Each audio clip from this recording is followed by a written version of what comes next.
তুই এমন ভাবে বলছিস যেন অভিক ভাইয়াদের বাড়ি আমাদের বাড়ির থেকে কতই না দূরে, শুধুমাত্র রাস্তার এপার ওপার। আর তুই যে অভিক ভাইকে পছন্দ করিস এটা তো অনেক পুরাতন কথা, নতুন কিছু বল। একটা কথা কান খুলে শুনে রাখ, তুই কিন্তু অভিক ভাইয়ের দিকে একদম নজর দিবি না। অভিক ভাইয়া শুধু আমার। আচ্ছা হিয়া, অভিক ভাইয়ার কেমন মেয়ে পছন্দ হতে পারে বলতো? তুই এমন ভাবে বলছিস যেন অভিক ভাইয়া আমাকে বলেছে যে হিয়া আমার না এমন টাইপের মেয়ে পছন্দ। তুমি একটু খুঁজে দেবে? তুই মজা নিচ্ছিস তাই না? তুই নিজে যখন কাউকে পছন্দ করবি তখন বুঝবি যে ভালোবাসার মানুষটি সম্পর্কে জানার জন্য মন কেমন করে। তখন আমাকে বললে আমি ওইভাবে মজা করব। আরে বোন, তুই রাগ করছিস কেন? আমি তো এমনিই বললাম। তুই হঠাৎ অভিক ভাই নিয়ে পড়লি কেন বলতো? কাহিনী কি? সামনেই তো 14ই ফেব্রুয়ারি আসছে। আমি একটা প্ল্যান করেছি, তোকে ছাড়া আর কাউকে তো বলা যাবে না। তার আগে বল, তুই আমাকে হেল্প করবি? কি এমন প্ল্যান করেছিস যে আমার হেল্প ছাড়া হবে না? বলে ফেল শুনি। আমি না এবার ভ্যালেন্টাইন্স ডেতে অভিক ভাইকে একটা চিঠি দেব। তুই কি পাগল হয়ে গেছিস? কেউ জানতে পারলে কি লঙ্কা কাণ্ড হবে তা ভেবে দেখেছিস? আর অভিক ভাইয়ের রিয়াকশন কি হবে বুঝতে পারছিস? তা কল্পনা করতেও আমার হাড় হিম হয়ে আসছে। আরে ভাই, আমি নাম ধাম লিখে দেবো নাকি? আমি অতটাও বোকা নই। তুই আমাকে হেল্প করবি, ব্যাস। বাকিটা আমি তোকে পরে জানাবো, যদি রাজি হয়ে যায়। তুই কি পাগল? চিঠিতে কি এমন দিবি যে তোর নাম না জেনেই তোকে পছন্দ করবে? তোকে না চিনলে তোকে উত্তরই বা দিবে কি করে? আর তুই চিঠিটা কিভাবে দিবি? এত কিছু তোকে ভাবতে হবে না, তুই আমার সাথে থাকবি, হেল্প করবি, ব্যাস। আর কিচ্ছু জানি না। এবার বাড়ি চল, সন্ধ্যা হয়ে আসছে। আর একটু দেরি করলে তো তোর মা আর আমার মা মিলে কুরুক্ষেত্রে বাঁধিয়ে দেবে। আচ্ছা চল, বলেই আমরা বাড়ির পথে পা বাড়ালাম। হিমা যে কি প্ল্যান করছে তা ভেবে এখনই আমার মাথা ব্যথা শুরু হয়ে গেছে। কে জানে এই মেয়েটা আবার কি ফোন দিয়ে এটেছে। হিমার কথা শুনে আমারও খুব ইচ্ছে হচ্ছিল যে আবির ভাইয়াকে একটা চিঠি লিখবো। তাতে পড়ায় আর মন বসছে না। কি লিখবো না লিখবো তাই ভেবে ভেবে সারা হচ্ছিলাম। বারবার লিখে আবার কেটে দিচ্ছিলাম। অবশেষে পেন্সিল আর ইরেজার নিয়ে বসলাম। অবশেষে আমার মনের হাজারো কথাগুলো কয়েকটি শব্দের মাধ্যমে সাজালাম। তারপর নিচেই চিঠিটা পড়তে লাগলাম। প্রিয় আবির, আমি আপনাকে ভাইয়া বললেও এই চিঠিতে আর ভাইয়া বলতে চাচ্ছি না, কারণ আমি যে আর আপনার বোন থাকতে চাই না। আমার হাজারো অনুভূতির সাথে আপনার অনুভূতিগুলো সাজাতে চাই। রোজ রাতে আপনার মায়াবী মুখটা দেখে ঘুমাতে চাই। আর প্রতিটা ভোরের আলো আমি আপনার সাথেই দেখতে চাই। আপনি কি আমাকে অনুমতি দিবেন আপনার জীবনের প্রতিটা ঘটনার সাথে আমাকে জড়িয়ে রাখার? আমি কিন্তু আপনার সাথেই আমার জীবনের প্রতিটা মুহূর্ত কাটাতে চাই। প্লিজ না করবেন না, তাহলে আমার এই ক্ষুদ্র হৃদয়টা ভেঙে টুকরো টুকরো হয়ে যাবে।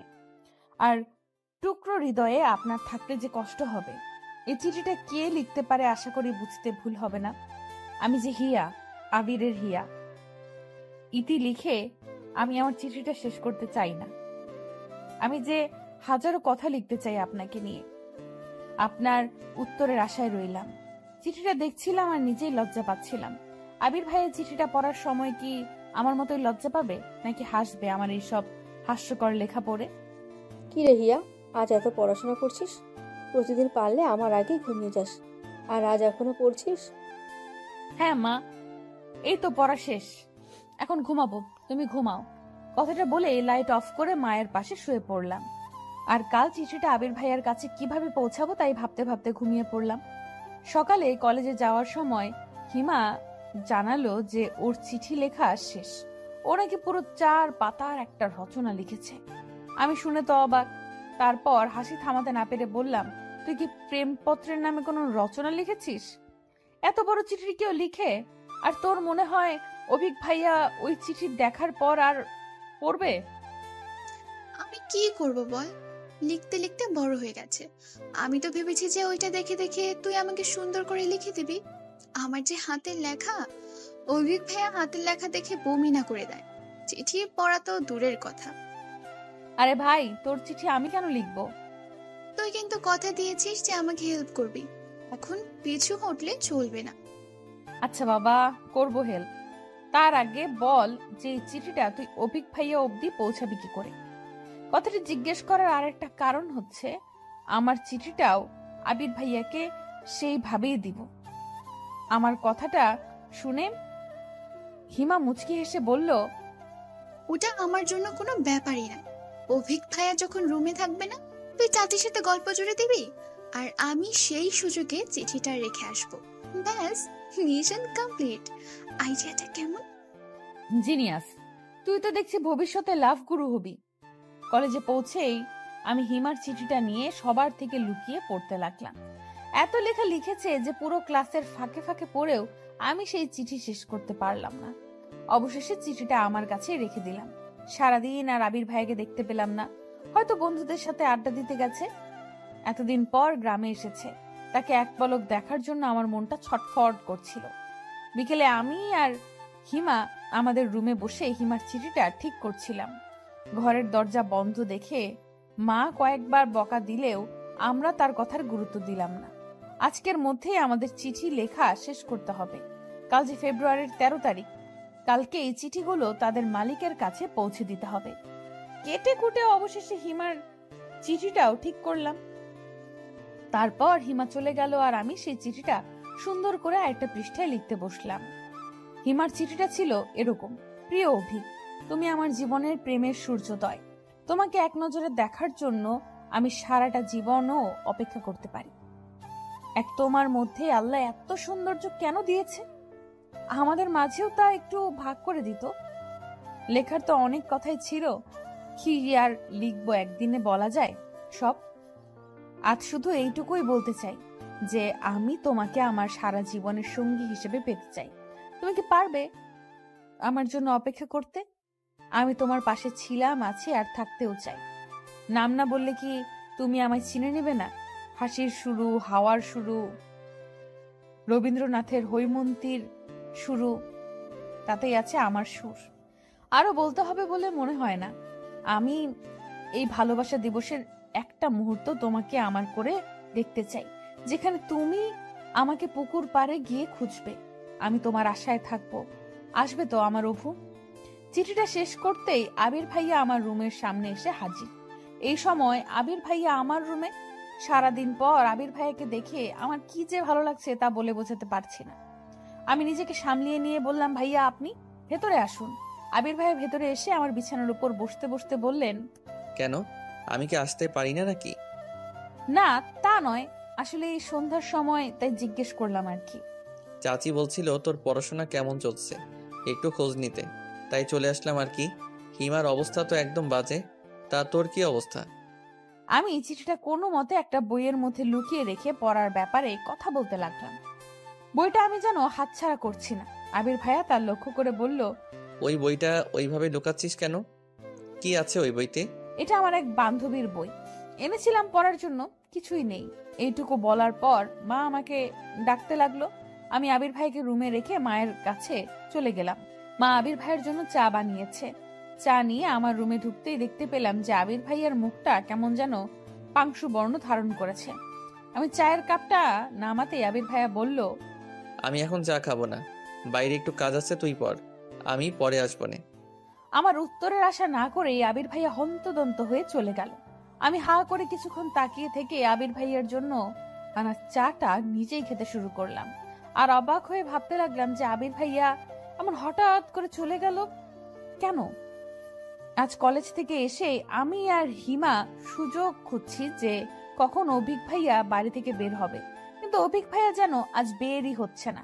আমি আর হিমা ওর রুমের জানালার পাশে বসে আছি।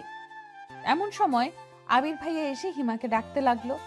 আমাকে দেখেই আবির ভাইয়া রুম থেকে চলে গেল। আমার কেমন যেন মনে হচ্ছে যে আবির ভাইয়া আমাকে এড়িয়ে চলছে, কিন্তু কেন তা বুঝতে পারছি না। কালকে অভিক ভাইয়ের জন্য লেখা চিঠিটা দেখে ফেলেনি তো?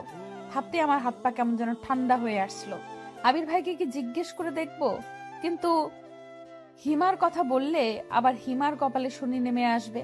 আর যদি এটা ভাবে যে আমি অভিক ভাইয়াকে চিঠি লিখব, তখন এসব ভাবছিলাম। তখন হিমা রুমে এসেই আমাকে জড়িয়ে ধরে আস্তে আস্তে বলল, আরে, অভিক ভাই বের হয়ে গেছে, চল তাড়াতাড়ি। আমি হিমার সাথে বিনা বাক্যে বের হয়ে গেলাম। আবির ভাইয়া বারান্দায় বসে চাচির সাথে কথা বলছিল। আমাকে আর হিমাকে যেতে দেখে হিমাকে উদ্দেশ্য করে বলল, কিরে হিমু, এখন আবার কোথায় যাচ্ছিস? হিয়া নাকি একটু বড় চাচির ওখানে যাবে, তাই। ইয়া যাবে ভালো কথা, তোকে সাথে যেতে হবে কেন? মা না কি যেন করতে বললো তোকে, যা কাজ কর। আমি জানি হিমার কোনো কাজ নেই, কিন্তু আমার সাথে যেতে দিবে না, এই জন্য এমন করছে। আমার মনটা খারাপ হয়ে গেল। হিমাও রাগ করে রুমে চলে গেল। চাচি আমাদের মনের অবস্থা বুঝতে পেরে আবির ভাইয়াকে ধমক দিয়ে বলল, তুই কাল থেকে হিমার পেছনে কেন পড়ে আছিস বলতো? দুদিন পর চলে যাবি, একটু ভালোভাবে থাকলেই তো পারিস। তোমার আলতি পেয়ে আজ পড়াশোনার এই অবস্থা। পরীক্ষায় ফেল করলে তখন বুঝবে আমি কেন ওর পেছনে পড়ি। কথাগুলো বলেই আবির ভাইয়া বাড়ি থেকে বের হয়ে গেল। আমি হিমার চিঠিটা নিয়ে পড়লাম বিপাকে। আবির ভাইয়া বের হয়ে যেতেই হিমা আবার চুপি চুপি বের হয়ে আসলো। তারপর আমরা দুজনে গিয়ে অভিক ভাইয়ার রুমে চিঠিটা রেখে আসতে সফল হলাম। রাতে আমি হিমার কাছে যাব বলে আবির ভাইয়ার জন্য লেখা চিঠিটা নিয়ে চাচিদের ওখানে গেলাম। এই সময়টা আবির ভাই সাধারণত রুমে থাকে না, তাই ভাবলাম যে রুমে চিঠিটা রেখে চলে আসব, যেন কেউ বুঝতে না পারে। তাহলে আবির ভাই আমাকে ভুল বুঝলেও চিঠিটা দেখে বুঝে যাবে যে আবির ভাইয়ার জন্য চিঠিটা লেখা, অভিক ভাইয়ের জন্য চিঠি লেখাটা আমার নয়। আবির ভাইয়ার রুমের সামনে যেতেই আমি থমকে গেলাম। আবির ভাইয়া হেসে হেসে কারোর সাথে কথা বলছে, কিন্তু অন্য কারো কণ্ঠ না শুনতে পেয়ে বুঝে গেলাম যে আবির ভাইয়া ফোনে কথা বলছে। আমি আরেকটু কাছে গিয়ে কথাগুলো শোনার চেষ্টা করলাম। আরে পাগলি, ভ্যালেন্টাইন্স ডে এখনো আসেনি তো, এখনই বলতে হবে? ওকে বলছি বাবা, আই লাভ ইউ। হয়েছে এবার? দেখ নিশি, আমি বলে দিয়েছি তো, এবার ফোন রাখ, আমি বাড়িতে এসেছি, কেউ শুনলে উল্টাপাল্টা ভাববে। বলেই হাসতে লাগলো। আবির ভাইয়া কাউকে আই লাভ ইউ বলেছে শুনে আমার পা দুটো পাথরের মতো স্থির হয়ে গেল। চোখ থেকে পানি পড়েই চলেছে। চিৎকার করে কান্না করতে মন চাচ্ছে, কিন্তু পারছি না। হঠাৎ চাচা আমাকে ওভাবে দাঁড়িয়ে থাকতে দেখে বলল, কে ওখানে? ইয়া, ভিতরে যা। ওখানে দাঁড়িয়ে আছিস কেন? হিমা ভিতরেই আছে, দেখ। না, আমি আর ভেতরে যাব না, আসি। ততক্ষণে আবির ভাইয়া আর হিমা রুম থেকে বাইরে চলে এসেছে। আবির ভাইয়ার চোখে চোখ পড়তেই আমি তাড়াতাড়ি ওখান থেকে চলে আসলাম। অন্ধকারে থাকায় হয়তো কেউ বুঝতে পারেনি যে আমি কান্না করছি। না বোঝাই ভালো। আজ রাতে আমার ঘুম হবে না, তা আমি ভালো করেই জানি। এটাই কি হওয়ার ছিল? আমি যাকে ভালোবাসি সে অন্য কাউকে ভালোবাসে। আচ্ছা, আমারও তো কোনো ভুল হতে পারে। হতে পারে আবির ভাইয়া কাউকে ভালোবাসে না, কিন্তু আমি নিজের কানকে কি করে অবিশ্বাস করি? আসলে কি প্রেমে পড়লে মানুষের বুদ্ধি লোপ পায় নাকি বৃদ্ধি পায়? আমার ক্ষেত্রে কোনটা হচ্ছে? আমি আর কিছু ভাবতে পারছি না। বুক ফেটে কান্না করতে মন চাচ্ছে, কিন্তু মা পাশে থাকায় কান্নাও করতে পারছি না। এত রাতে কান্না করলে মা কি ভাববে? রাতে কখন ঘুমিয়ে পড়েছি জানি না। সকালে মায়ের ডাকে ঘুম ভেঙে গেল। আমি বিছানা থেকে উঠতেই আম্মু বকা দিয়ে বলতে লাগলো, জমিদারের বেটির ঘুম কি আজ ভাঙবে? হিমা কখন থেকে উঠে পড়তে বসে গেছে, আর একে দেখো এখনো পড়ে পড়ে ঘুমাচ্ছে। একে দেখলে কে বলবে যে কিছুদিন পর এর ইন্টার পরীক্ষা? আমার হয়েছে যত জ্বালা। এত বড় মেয়ে, না তো কোনো কাজ পারে আর না তো পড়াশোনা। আমি বিছানা থেকে নেমে মায়ের কথায় কান্না দিয়ে বাথরুমে চলে এলাম। এটা মায়ের রোজকার লেকচার, শুনে শুনে এখন মুখস্থ হয়ে গেছে। আমি বাথরুমে থেকেও মায়ের ক্ষীণ গলা শুনতে পেলাম। একে বিয়ে দিয়ে দাও তো, লাভ নেই। শ্বশুরবাড়ির লোকজন বলবে যে মা কি শিখিয়েছে। তোর বাপকে বলিস কয়েকটা কাজের লোক ঠিক করে রাখতে, বিয়ের সময় তাদেরকেও তোর সাথে পাঠিয়ে দেবে। আর না হলে এখন থেকে পড়াশোনা বাদ দিয়ে কাজ কাম কিছু শিখে নে, কাজে লাগবে। কথাগুলো বলতে বলতে আমার বিছানা ঠিক করতে লাগলো। আমিও সহজে বের হচ্ছি না। বের হলে লেকচার আবার শুরু হয়ে যাবে। মা রুম থেকে বের হয়ে যেতেই আমি বাইরে আসলাম। ফ্রেশ হয়ে মাকে দেখানোর জন্য হলেও একটু পড়তে বসলাম, না হলে আবার শুরু করে দিবে। কলেজে যাওয়ার সময় আবির ভাইয়াকে অনেক খুঁজলাম, কিন্তু কোথাও দেখতে পেলাম না। হিমার থেকে জানতে পারলাম যে আবির ভাইয়া নাকি আজকে সকালেই চলে গেছে। শুনে আমার বুকের ভেতরটায় কেমন হু হু করে উঠলো। আবির ভাইয়া আজকেই কেন চলে গেল? তার মানে সে আমার ভালোবাসার মানুষটির সাথে আজকের দিনটা কাটাতে চায়। আমি আর কিছু ভাবতে পারছি না আবির ভাইয়াকে নিয়ে। তাকে নিয়ে যতই ভাবছি আমার মনের ভেতরটা ততই অস্থির হয়ে উঠছে। অভিক ভাইয়াও নাকি আজকেই চলে যাবে, এটাও হিমার থেকেই জানতে পারলাম। অভিক ভাইয়ার কারেন্ট অ্যাফেয়ারেন্স হচ্ছে হিমা, সব খবর ওর কাছে থাকে। পুরো রাস্তা হিমা বক বক করে যাচ্ছে, অথচ আমি চুপ করে আছি দেখে হিমা জিজ্ঞেস করলো, কিরে, তুই আজ এমন চুপ করে আছিস কেন? অসুস্থ নাকি? না তো, আমি অসুস্থ থাকলে কলেজে যেতাম নাকি? তুই চিনিস না আমাকে? আসলে আমি তো অভিক ভাইয়াকে দেওয়া চিঠিটা নিয়ে চিন্তিত আছি। না জানি অভিক ভাইয়া কি ভাববে, আদৌ তোকে চিনতে পারবে কিনা। আচ্ছা, তোকে না চিনতে পারলে তো ক্ষতি নেই, কিন্তু যদি তোকে চিনে ফেলে আর চাচা বা আবির ভাইয়াকে ব্যাপারটা বলে দেয়, তোর এসব নিয়ে চিন্তা হচ্ছে না? তুই আমাকে সাহস দিবি কি আরো ভয় পাই দিচ্ছিস? আমি তো এসব ভেবেই দেখিনি। আবির ভাইকে এই ব্যাপারে বললে তো আমাকে কুরবানি করে ফেলবে।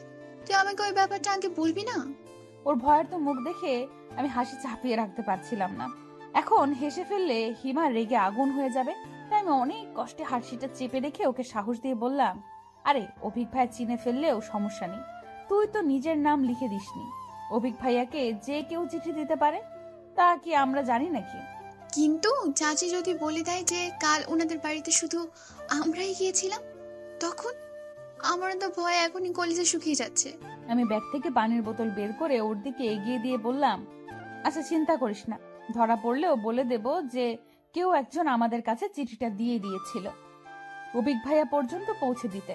আমরা দিয়েছি, আর কিছু জানি না। কে চিঠি দিয়েছে তা বলা যাবে না। তারপর হিমাকে কিছুটা শান্ত করে নিয়ে আমরা কলেজ অবধি পৌঁছলাম। আজ সারাদিন আমার কানে শুধু আবির ভাইয়ার বলা কাল রাতের কথাগুলোই বাজতে লাগলো। যাই করি না কেন ঘুরে ফিরে শুধু ওই কথাগুলোই মনে হতে লাগলো। হিমা নিজে অভিক ভাইকে নিয়ে চিন্তিত ছিল, তাই আমার দিকে আর নজর না দেওয়ায় আমিও বেঁচে গেলাম ওর জেরা থেকে। হিমা এখন মনে প্রাণে চাইছে যে আমরা কলেজ থেকে ফেরার আগেই যেন অভিক ভাইয়া চলে যায়। হিমার দোয়াটা মনে হয় আল্লাহ কবুল করেছিল।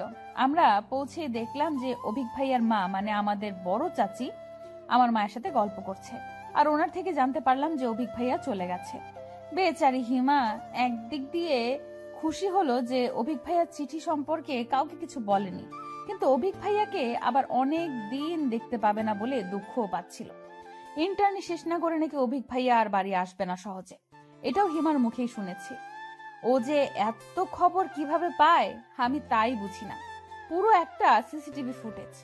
আমার তো এখন সন্দেহ হচ্ছে এটা ভেবে যে অভিক ভাইয়া চিঠিটা আদৌ দেখেছে। তো হিমা তো বলল যে চিঠিটা ও অভিক ভাইয়ার বইয়ের মধ্যে রেখেছিল, তাও আবার যে বইটা সামনে ছিল। অভিক ভাইয়া তো বই না পড়ে থাকার মানুষ না, তাহলে কি চিঠিটা দেখেও পড়েনি, নাকি পড়েও হিমাকে চিনতে পারেনি? না চিনতে পারলেই ভালো। এসব ভাবতে ভাবতে রুমের দিকে পা বাড়ালাম। আমি রুমে ঢুকতেই একটা নতুন ডায়েরি দেখতে পেলাম। আমি ব্যাগটা নামিয়ে ডায়েরিটা উল্টে পাল্টে দেখতে দেখতে বাইরে এসে মাকে জিজ্ঞেস করতেই মা বলল, অভিক ডায়েরিটা দিয়েছে তোকে আর হিমাকে, নাকি পরীক্ষার জন্য গিফট করেছে। তোদের পরীক্ষার আগে হয়তো আর আসবে না, তাই দিয়ে গেল। আমি ডায়েরি উল্টোতে গিয়ে শেষের দিকে কিছু একটা লেখা দেখতে পেলাম। আমি তাড়াতাড়ি রুমে গিয়ে লেখাগুলো পড়া শুরু করলাম। আমি অভিক। হিয়া, আমি জানি চিঠিটা তুমি লিখেছো। তোমার হাতের লেখা আমি খুব ভালো করে চিনি। দেখো, আমি কথাগুলো তোমাকে সরাসরি বলতে চেয়েছিলাম, কিন্তু তুমি তো জানোই আমি একটু লাজুক প্রকৃতির। কারো সামনে গেলে ভালো করে কথা বলতে পারি না, আর যে কথাগুলো আমি গুছিয়ে লিখতে পারবো সেগুলো সামনে গেলে গুছিয়ে বলতে পারবো না। তাই তোমার থিওরি আমি তোমার উপরই অ্যাপ্লাই করলাম। আমিও আমার মনের কথাগুলো লিখলাম। আমি তোমার থেকে অনেক সিনিয়র, তাই জীবন সম্পর্কে তোমার থেকে আমার ধারণা কিছু বছরের হলেও বেশি। তোমার ওই লাইফটা আমি অনেক বছর আগেই পার করে এসেছি, তাই তোমার মনের অবস্থাটা আমি ভালো করে বুঝতে পারছি। তোমার আবেগের বয়সটা এখনো চাইনি। আবেগ দিয়ে জীবন চলে না হিয়া, বাস্তবতাকে বুঝতে শিখো। আগে এটা বোঝার চেষ্টা করো যে তুমি সত্যিই আমাকে ভালোবাসো নাকি এটা শুধু ভালো লাগে। লাভ আর অ্যাট্রাকশনের মধ্যে অনেক তফাৎ। তোমাকে ফিরিয়ে দেওয়ার মতো ইচ্ছা বা সাহস কোনোটাই আমার নেই। কেন জানি না তোমাকে আমার ভালো লাগে, তবে সেটা আদৌ ভালোবাসা কিনা আমি আজও বুঝতে পারিনি। তাই বাকিটা সিদ্ধান্ত তোমাকেই দিতে হবে। আমি তোমার ভালোবাসা নাকি শুধু ভালো লাগা। আমি কখনো এসব প্রেম ভালোবাসা নিয়ে ভাবার সময় পাইনি। সব সময় পড়াশোনা নিয়ে দেখেছি, কিন্তু আজ হোক বা কাল হোক বিয়ে তো করতেই হবে। তাই তোমাকে ফিরিয়ে দিচ্ছি না, তবে তোমার মন পরিবর্তন হলেও হতে পারে। তোমার জীবনের সবে শুরু, সামনে পরীক্ষা, পড়াশোনার মন দাও। এখন এসব নিয়ে ভাবলে চলবে না। আমি তোমাকে সময় দিচ্ছি ভাবার জন্য। তোমার যদি মনে হয় যে তুমি আমাকে সত্যিই ভালোবাসো, তবে আমি তোমাকে ফিরিয়ে দেব না, অপেক্ষা করব তোমার জন্য। কিন্তু এর মধ্যে যদি তোমার মনে হয় যে আমাকে তোমার শুধু ভালো লাগা, ভালোবাসো না, তবে আমি তোমাকে দোষারোপ করব না, কারণ আমি জানি যে এই বয়সটা আবেগী। আর আমার বাহ্যিকতা দেখে আমাকে বিচার করো না। আমার আচার আচরণের স্বভাব চরিত্র এগুলো বিচার করো, তারপর তুমি সিদ্ধান্ত নেবে। আর হ্যাঁ, তোমার পরীক্ষার মধ্যে এ নিয়ে কোনো টেনশন করবো না। এখন তোমার পড়ার সময়, পরীক্ষা শেষ করে ঠান্ডা মাথায় ভেবে তারপর আমাকে জানিও। উপদেশগুলো গ্রহণ করলে খুশি হব। আর আমার লেখাগুলো পড়ে একদম মন খারাপ করবে না। নিজের খেয়াল রেখো, ভালো থেকো, সুস্থ থেকো। তোমার প্রিয় অপু। লেখাগুলো পড়তেই আমার মাথার মধ্যে ঝিমঝিম করতে শুরু করে দিয়েছে। আমি হাসবো নাকি কাঁদবো বুঝতে পারছি না। প্রথমে আবির ভাইয়া আমাকে ভুল বুঝলো, আর এখন অভিক ভাইয়াও। কিন্তু এই লেখাগুলো দেখলে হিমাও যে আমাকে ভুল বুঝবে। যাই হোক না কেন, হিমাকে এই ব্যাপারে কিছুই বলা যাবে না, তাহলে ও আমাকে খুন করে ফেলবে। অভিক ভাইয়া কি করে ভাবতে পারলো যে আমি ওনাকে পছন্দ করি? তার মানে চিঠিটা আবির ভাইয়াও পড়েছিল নিশ্চয়ই, যার কারণে আবির ভাইয়াও একই ভুল বুঝেছে। কিন্তু আমি অভিক ভাইয়াকে চিঠি দেই বা না দেই, আবির ভাইয়া তো অন্য একটা মেয়েকে ভালোবাসে, আর অভিক ভাইয়াও কি আমাকে পছন্দ করে? তাহলে আমি কোথায় এসে পড়লাম? আমি এখন কোন দিকে যাব আর কি করব? অভিক ভাইয়াকে নিয়ে কোনো চিন্তা নেই, কিন্তু আবির ভাইয়া আর হিমাকে আমি কি করে সবটা বোঝাবো? আমি যে আর কিছুই ভাবতে পারছি না। আমি ডায়েরিটা ড্রয়ারে লুকিয়ে রেখে সোজা হিমার কাছে চলে গেলাম। হিমা ফ্রেশ হয়ে খেতে বসেছে। আমি গিয়ে বললাম, অভিক ভাইয়া তোকে একটা ডায়েরি গিফট করেছে, দেখেছিস? তাতে কি কিছু লেখা আছে? অভিক ভাইয়ার নাম শুনে হিমা যেন লাফিয়ে উঠল।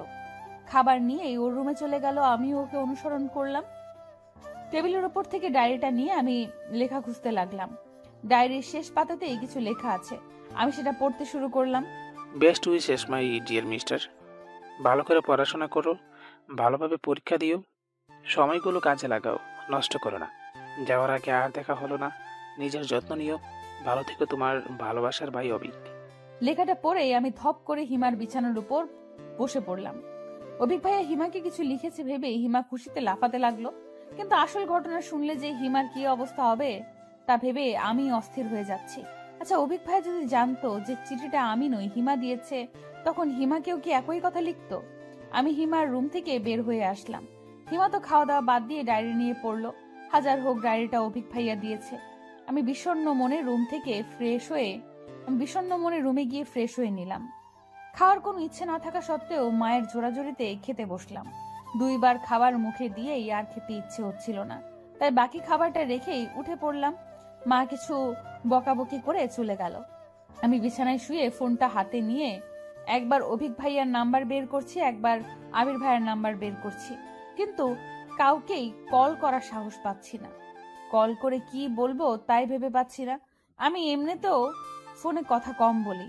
আবির ভাইয়ের সাথে যাওয়া বা টুকটাক কথা হয়, অভিক ভাইয়ের সাথে ফোনে কথা হয় না বললেই চলে।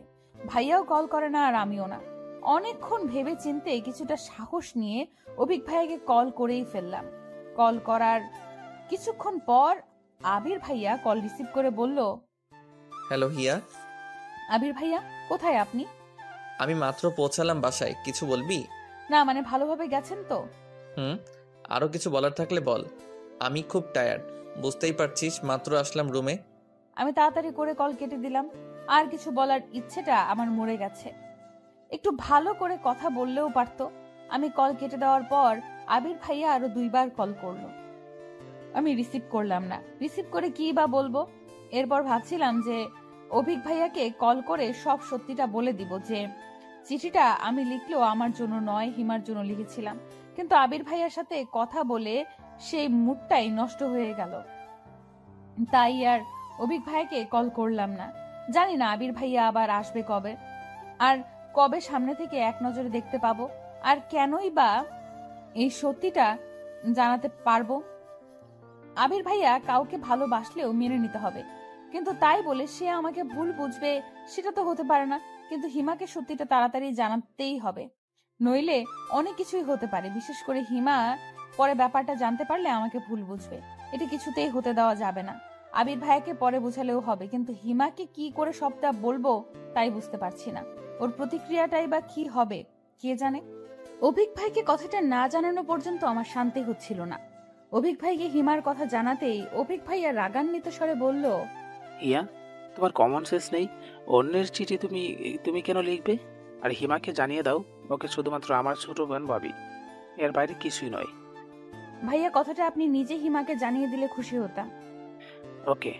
আর আমি তোমাকে পছন্দ করি এটা তো এখন তুমি জেনেই গেছো। তোমার মতামত যখন খুশি জানিয়ে দিও, আমি আশায় থাকবো তোমার উত্তরের। এখন পড়াশোনার সময়, এসব নিয়ে ভাবতে হবে না।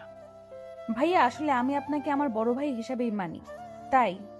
ওকে, আমার জন্য তোমার চিন্তা করতে হবে না। ভেবো না যে তুমি না করার আমি অনেক কষ্ট পাবো, কেননা তোমাকে আমার ভালো লাগে, জাস্ট এইটুকুই। ব্যাপারটা এখানেই শেষ হয়ে গেল। ভালো হয়েছে কোনো জিনিস নিয়ে বাড়াবাড়ি আমার একদম পছন্দ নয়। আর এসব কথাগুলো কাউকে জানানোর প্রয়োজন নেই।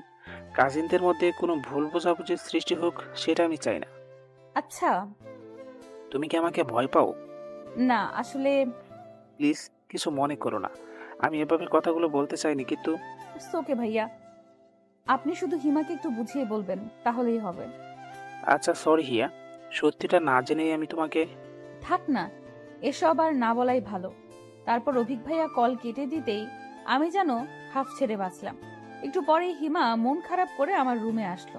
তারপর আমাকে জড়িয়ে ধরে কান্না করতে লাগলো, কারণ অভিক ভাইয়া ওকে সবটা বলেছে, আর সেটা শুনেই ওর এই অবস্থা। অভিক ভাই সবকিছু পেয়েছে বলে এত অহংকার থাকতে হবে? আমি কি দেখতে এতটাই খারাপ? পড়াশোনায় নাও একটু কাঁচা, তাই বলে এভাবে সরাসরি মুখের উপর না করে দিতে পারলো? আমি ওর পিঠে হাত বুলিয়ে শান্ত হতে বললাম। তারপর ওকে বুঝালাম যে অভিক ভাইয়ের থেকে আরো ভালো ছেলে পাবে ও। অভিক ভাইয়া আমাকে পছন্দ করে, এটা ওর থেকে গোপন রাখাই ভালো। তাই ও এই বিষয়ে আর কিছু বললাম না। কেটে গেছে কয়েকটা মাস। আমি আবির ভাইয়ের সাথে আর একদিনও কথা বলিনি। সে তো তার প্রিয় মানুষের সাথেই আছে, আমার সাথে কেন কথা বলতে হবে? আমিও ভার্সিটিতে পড়বো, আর প্রেম করে আবির ভাইকে দেখিয়ে দিব। ইদানিং আমার পড়াশোনা দেখে রীতিমতো সবাই অবাক, ভীষণ অবাক। আর আব্বু ভীষণ খুশি যে আমি পড়াশোনায় মন দিয়েছি। সত্যি বলতে ইদানিং পড়াশোনা করতে আমার ভালোই লাগে। আর সব থেকে মজার ব্যাপার হচ্ছে, পড়াশোনায় ডুবে থাকলে আবির ভাইয়ার কথাও বেশি মনে পড়ে না।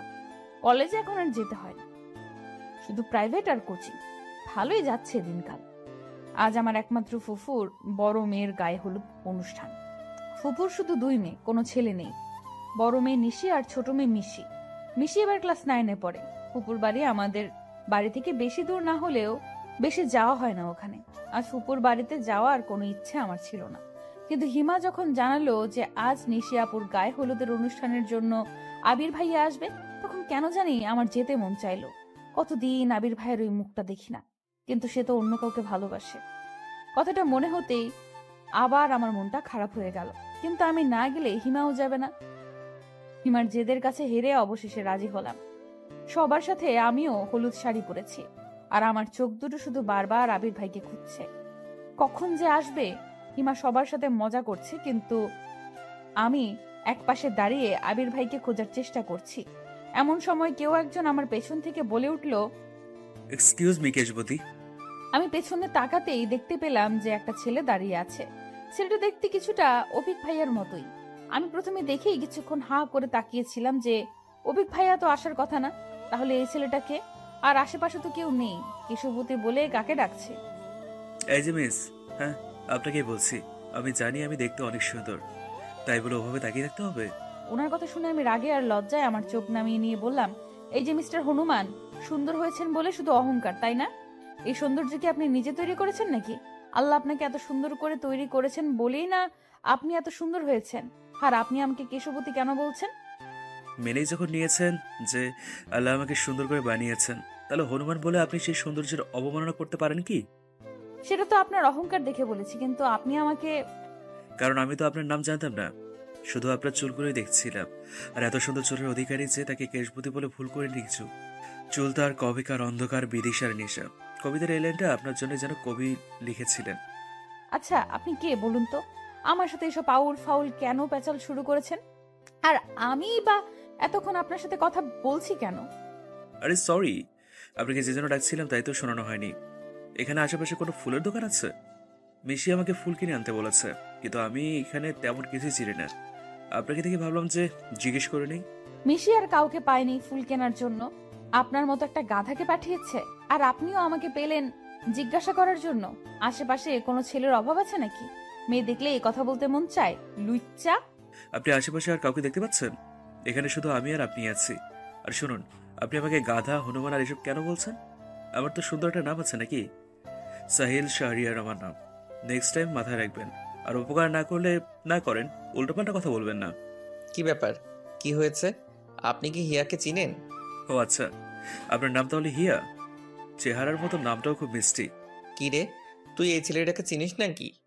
আমি ভয়ে ভয়ে না সূচক মাথা নাড়তেই আবির ভাইয়া সাহিলের দিকে এগিয়ে গিয়ে বলল, একা একটা মেয়েকে পেয়ে বিরক্ত করছেন, লজ্জা করছেন আপনার? দেখে তো ভদ্র করে ছেলে বলেই মনে হচ্ছে, ব্যবহার দেখে তো তা মনে হচ্ছে না। ভাইয়া প্লিজ, আপনি যা ভাবছেন তা নয় আসলে। তুই চুপ থাক, একদম কথা বলবি না। দিন দিন তোর সাহসটাও বেড়ে যাচ্ছে। আমি কি বলবো না বলবো বুঝতে পারছি না। আবির ভাইয়া রেগে গেছে বুঝতে পারলাম। আর আবির ভাইয়ার এই ব্যবহারের কারণে সাহিলও রেগে গেছে। সাহিলও এবার আবির ভাইয়ার দিকে এগিয়ে গিয়ে বলল, আপনাকে তো ভদ্র ঘরের মেয়ে বলে মনে হচ্ছে। না জেনে শুনে কথা বলতে এসছেন কেন? হ্যাঁ, আবির, কখন আসলি? আর এখানে কি হয়েছে? সাহিল, তুমিও এখানে? কি হচ্ছে এটা কি এখানে? না ফুপা, কিছুই হয়নি। আসলে আবির ভাইয়া আমাকে খুঁজে পাচ্ছিল না তাই। এ সাহিল, আমার এক চাচাতো বোনের ছেলে এই প্রথম আমাদের গ্রামে এসেছে। আবির, ওকে নিয়ে গ্রামটা ঘুরে দেখাস। আর ওই মেয়েটাকে, হিয়া? ফুপার কথায় এতক্ষণে সবার আবির ভাইয়ার সাথে আসা মেয়েটির দিকে নজর পড়ল। আমি কিছু বলার আগেই আবির ভাইয়া আমার হাত থেকে নিজের হাত ছড়িয়ে নিয়ে মেয়েটার পাশে গিয়ে বলল, এই নিশি আমার বান্ধবী, কখনো গ্রামের বিয়ে দেখেনি, তাই নিশি আপুর বিয়েতে আসতে যাচ্ছিল, তাই। ভালো হয়েছে নিয়ে এসেছিস। তা তোরা সবাই এখানে দাঁড়িয়েছিস কেন? ভেতরে যা, সবাই ভেতরে। বলেই ফুপা ওখান থেকে চলে গেল। তারপর আবির ভাইয়া একবার সাহিলের দিকে আর একবার আমার দিকে দেখেছিল, আর আমি নিশিকে দেখছিলাম। আবির ভাইয়া কি করে পারলো মেয়েটাকে বাড়ি অব্দি নিয়ে আসতে, ভেবেই আমার মনটা ভেতর থেকে কেঁদে উঠল। আমি ওখান থেকে অতি দ্রুত চলে আসলাম। সাহিল ভাইয়াও আবির ভাইয়ার দিকে কটমট করে তাকিয়ে থেকে চলে গেল। আবির ভাইয়া আর তার সেই নিশি ওখানে দাঁড়িয়ে রইল। আমি ওখান থেকে সোজা বাড়ি চলে আসলাম। বাড়িতে কেউ নেই এখন, সবাই ওই বাড়িতে। তাই আমি পুকুর পাড়ে বসে বসে কান্না করছিলাম। এমন সময় পেছনে কারো পায়ের আওয়াজ শুনে ওদিকে তাকাতেই আবির ভাইয়াকে দেখে চমকে উঠলাম। আবির ভাইয়া নিঃশব্দে আমার পাশে বসে বলল, সেদিন কেন আমার মিথ্যে বলেছিলি? সত্যিটা বললে কি এমন হতো? আমি কি তোর অবিক ভাইয়াকে তোর থেকে কেড়ে নিতাম, নাকি খেয়ে ফেলতাম? আবির ভাইয়ার কথাগুলো শুনে আমি নির্বাক হয়ে গেছি। তার মানে আমার ধারণাটাই ঠিক ছিল। আবির ভাইয়া আমাকে ভুল বুঝেছিল। আমিও হেয়ালি করে বললাম, আমি তো কোনো মিথ্যা বলিনি। আর আপনি যে আপনার হৃদয়ের টুকরাটাকে রেখে আমার সাথে গল্প করতে এসেছেন, এটা কি ঠিক? তুই কি নিশির কথা বলছিস? ও আমার হৃদয় টুকরো কেন হবে? কথা ঘোরাচ্ছিস কেন? খুব কথা ঘোরাতে শিখেছিস দেখছি। হঠাৎ এমন হাসছেন কেন? তোর মুখ দেখলে যে কেউ ভয় পেয়ে যাবে। পুকুরে গিয়ে আগে মুখটা ধুয়ে আয়। আর কান্না করছিলি কেন? ওই সাহিল কিছু বলেছে? কি হয়েছিল? আমি শাড়ির আঁচল খুঁজে সেটা দিয়েই মুখ মুছতে শুরু করলাম। আবির ভাইয়া আমার হাত থেকে শাড়ির আঁচল কেড়ে নিয়ে বলল, এভাবে মুছলে মুখে লাগবে, যা আগে মুখটা ভালো করে ধুয়ে আয়। আমি শাড়ি পরে এমনিই হাঁটতে পারছি না, তার উপর পুকুরের পানি দিয়ে মুখ ধুতে বলছে। আমি রেগে গিয়ে বললাম, এই অবস্থায় আপনি আমাকে পুকুরের পাড়ে যেতে বলছেন? আমি তো আপনার নিশি নয় যে সবকিছু পারফেক্ট হব। আমি বাড়ি যাচ্ছি, এইগুলো ধুয়ে আসছি। বলেই আমি বেঞ্চি থেকে উঠতেই আবির ভাইয়া আমার হাত টেনে আবার বেঞ্চিতে বসিয়ে দিলেন। তারপর রেগে গিয়ে বললেন, তুই বারবার নিশির নাম নিয়ে কি প্রমাণ করতে চাইছিস বলতো? আমি বললাম না নিশি আমার ফ্রেন্ড আর কিছুই নয়। আর ও অলরেডি বিবাহিত। নিশি বিবাহিত? এই কথাটা শুনতেই খুশিতে আমার লাফাতে মন চাচ্ছিল, কিন্তু আবির ভাইয়াকে সেটা বুঝতে না দিয়ে বললাম, সত্যি নিশি আপনার গার্লফ্রেন্ড নয় আর উনি বিবাহিত? তাহলে সেদিন রাতে। এইটুকু বলে আমি থেমে গেলাম। আবির ভাইয়া অবাক দৃষ্টিতে আমার দিকে তাকিয়ে বলল, কোন দিন রাতে? তুই কবেকার কথা বলছিস? কিছু না, আসলে আপনি আমাকে ভুল বুঝেছিলেন। সেদিন অভিক ভাইয়ের জন্য আমি চিঠি লিখিনি। আসলে আমি নিজে দেখলাম ওটা তোর হাতের লেখা ছিল, আর তুই এখনো মিথ্যে বলছিস। আসলে চিঠিটা আমি লিখেছিলাম, তবে আমার জন্য নয় ওটা। এইটুকু বলেই আমি থেমে গেলাম। হিমার নাম জানতে পারলে আবির ভাইয়া যদি রেগে যায়, যদি হিমাকে বকাবকি শুরু করে, সবাইকে বলে দিলে তো কেলেঙ্কারি কাণ্ড হয়ে যাবে। আমি এখন কি করব? সত্যিটা কি আবির ভাইয়াকে বলে দিব? আর সত্যিটা না বললে তো আবির ভাইয়া আমাকে ভুল বুঝবে। কি করব এখন আমি? তুই নিজেই বলছিস যে চিঠিটা তুই লিখেছিস, আবার বলছিস তোর জন্য নয়। এটা কি ধরনের মজা হিয়া? আমাকে কি তোর পাগল মনে হয়? এটা কি স্কুলের কোনো আবেদনপত্র যে বান্ধবীরটা তুই লিখে দিলি? এটা এইটুকু বলেই থেমে গেলেন আবির ভাইয়া। আমি এবার মাথা নিচু করে বসে আছি, এখনো সিদ্ধান্ত নিতে পারছি না কি করব। আমি আস্তে আস্তে মাথাটা তুলে আর চোখে আবির ভাইয়াকে একবার দেখে নিলাম। তার চোখে মুখে কেমন একটা মায়া ছড়িয়ে আছে, যা উপেক্ষা করে মিথ্যা বলা আমার পক্ষে অসম্ভব। আমি আস্তে করে বললাম, আমি আপনাকে বলতে পারি, একটা শর্তে। বলে ফেল, কি শর্ত? আপনি রাজি আছেন? শর্ত না শুনলে কিভাবে রাজি হব? আগে বল। না, আগে আপনি আমাকে কথা দিন, এইটা নিয়ে কোনো ঝামেলা করবেন না, কাউকে কিছু বলবেন না। আচ্ছা ঠিক আছে, আমি কাউকে কিছুই বলবো না। তুই আমাকে বল, চিঠিটা কার জন্য লিখেছিলি? হিমার জন্য। আমার কথাটা শুনেই আবির ভাইয়া সাপের মতো ফোঁস করে উঠল, বসা থেকে দাঁড়িয়ে গেল, আমার দিকে এমন ভাবে তাকিয়ে আছে মনে হচ্ছে আমি যেন হিমার নাম নিয়ে অনেক বড় একটা ঝামেলা করে ফেলেছি। আবির ভাইয়াকে রাখতে দেখে আমিও দাঁড়িয়ে গেলাম। তারপর আবির ভাইয়ার থেকে চোখ নামিয়ে নিয়ে বললাম, আপনি কিন্তু কথা দিয়েছেন কাউকে কিছু বলবেন না, প্লিজ হিমাকে কিছুই বলবেন না। ও আমাকে বারণ করেছিল, কিন্তু এইটুকু বলার পরেই আবির ভাইয়া আমাকে থামিয়ে দিয়ে বলল, তুই এখন আমাকে এসব বলছিস? এসব কবে থেকে চলছে? তুই আমাকে আগে বলিসনি কেন? চিঠিটা কি অবিক ভাইয়াকে দিয়েছিস? অবিক ভাইয়াও কি হিমাকে? প্লিজ ভাইয়া, আপনি কিন্তু আমাকে কথা দিয়েছেন যে হিমাকে কিছু বলবেন না। আর শান্ত হন, এখন কেউ শুনে ফেলবে। তুই আগে বল যে কবে থেকে এসব চলছে? কিছুই চলছে না, অবিক ভাইয়া হিমাকে পছন্দ করে না, হিমাই শুধু পড়াশোনায় ডাব্বা, আর ও এসব করে বেড়ায়। মাকে আমি কতবার বলেছি ওর দিকে খেয়াল রাখতে, আর আমি কিছু বললেই বলে যে বাড়াবাড়ি করছি। আজ আসুক ও বাড়িতে। বলে আমাকে রেখে আবির ভাইয়া হন হন করে চলে গেল। আমি অপলক দৃষ্টিতে তাকিয়ে রইলাম সেদিকে। হঠাৎ আমার হিমার কথা মনে পড়তেই আত্মা শুকিয়ে গেল। আবির ভাইয়া এখন গিয়ে আবার হিমাকে কিছু বলবে না তো? আমি তাড়াতাড়ি বাড়ি গিয়ে মুখটা ধুয়েই আবার ফুপুর বাড়ির উদ্দেশ্যে রওনা হলাম। ফুপুর বাড়িতে পৌঁছে হিমাকে হাসি খুশি দেখে স্বস্তির নিঃশ্বাস ফেললাম। যাক বাবা, তার মানে আবির ভাইয়া হিমাকে এখনো কিছু বলেনি। এরপর আমি আবির ভাইয়াকে কোথাও খুঁজে পেলাম না। আমাকে দেখেই মিশি দৌড়ে এলো। আরে হিয়া আপু, তোমার মুখে একই অবস্থা, মুখ ধুয়েছো? আর চলো, নিশি আপু তোমাকে তখন থেকে খুঁজছে, কোথায় হাওয়া হয়ে গিয়েছিলে তুমি? তোরা তো প্রশ্নের উত্তর দেওয়ার ধৈর্য আমার নেই, চল যাচ্ছি। তুমি নাকি সাহিল ভাইয়ার সাথে ঝামেলা করেছো? তুই জানলে কি করে? ওই ছেলেটা তোকে বলেছে?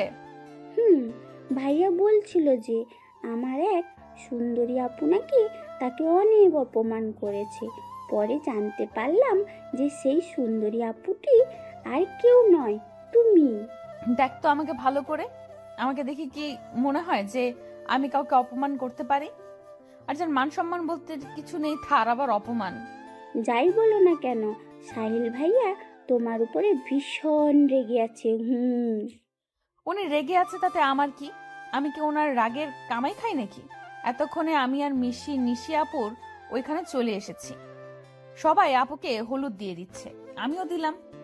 সবার মুখেই হলুদ, শুধু আমি ছাড়া। আমাকে দেখেই সবাই ছুটে আসলো হলুদ দিতে। তারপর জোর করে সবাই মিলে আমার মুখটা পুরো হলুদ বানিয়ে দিল।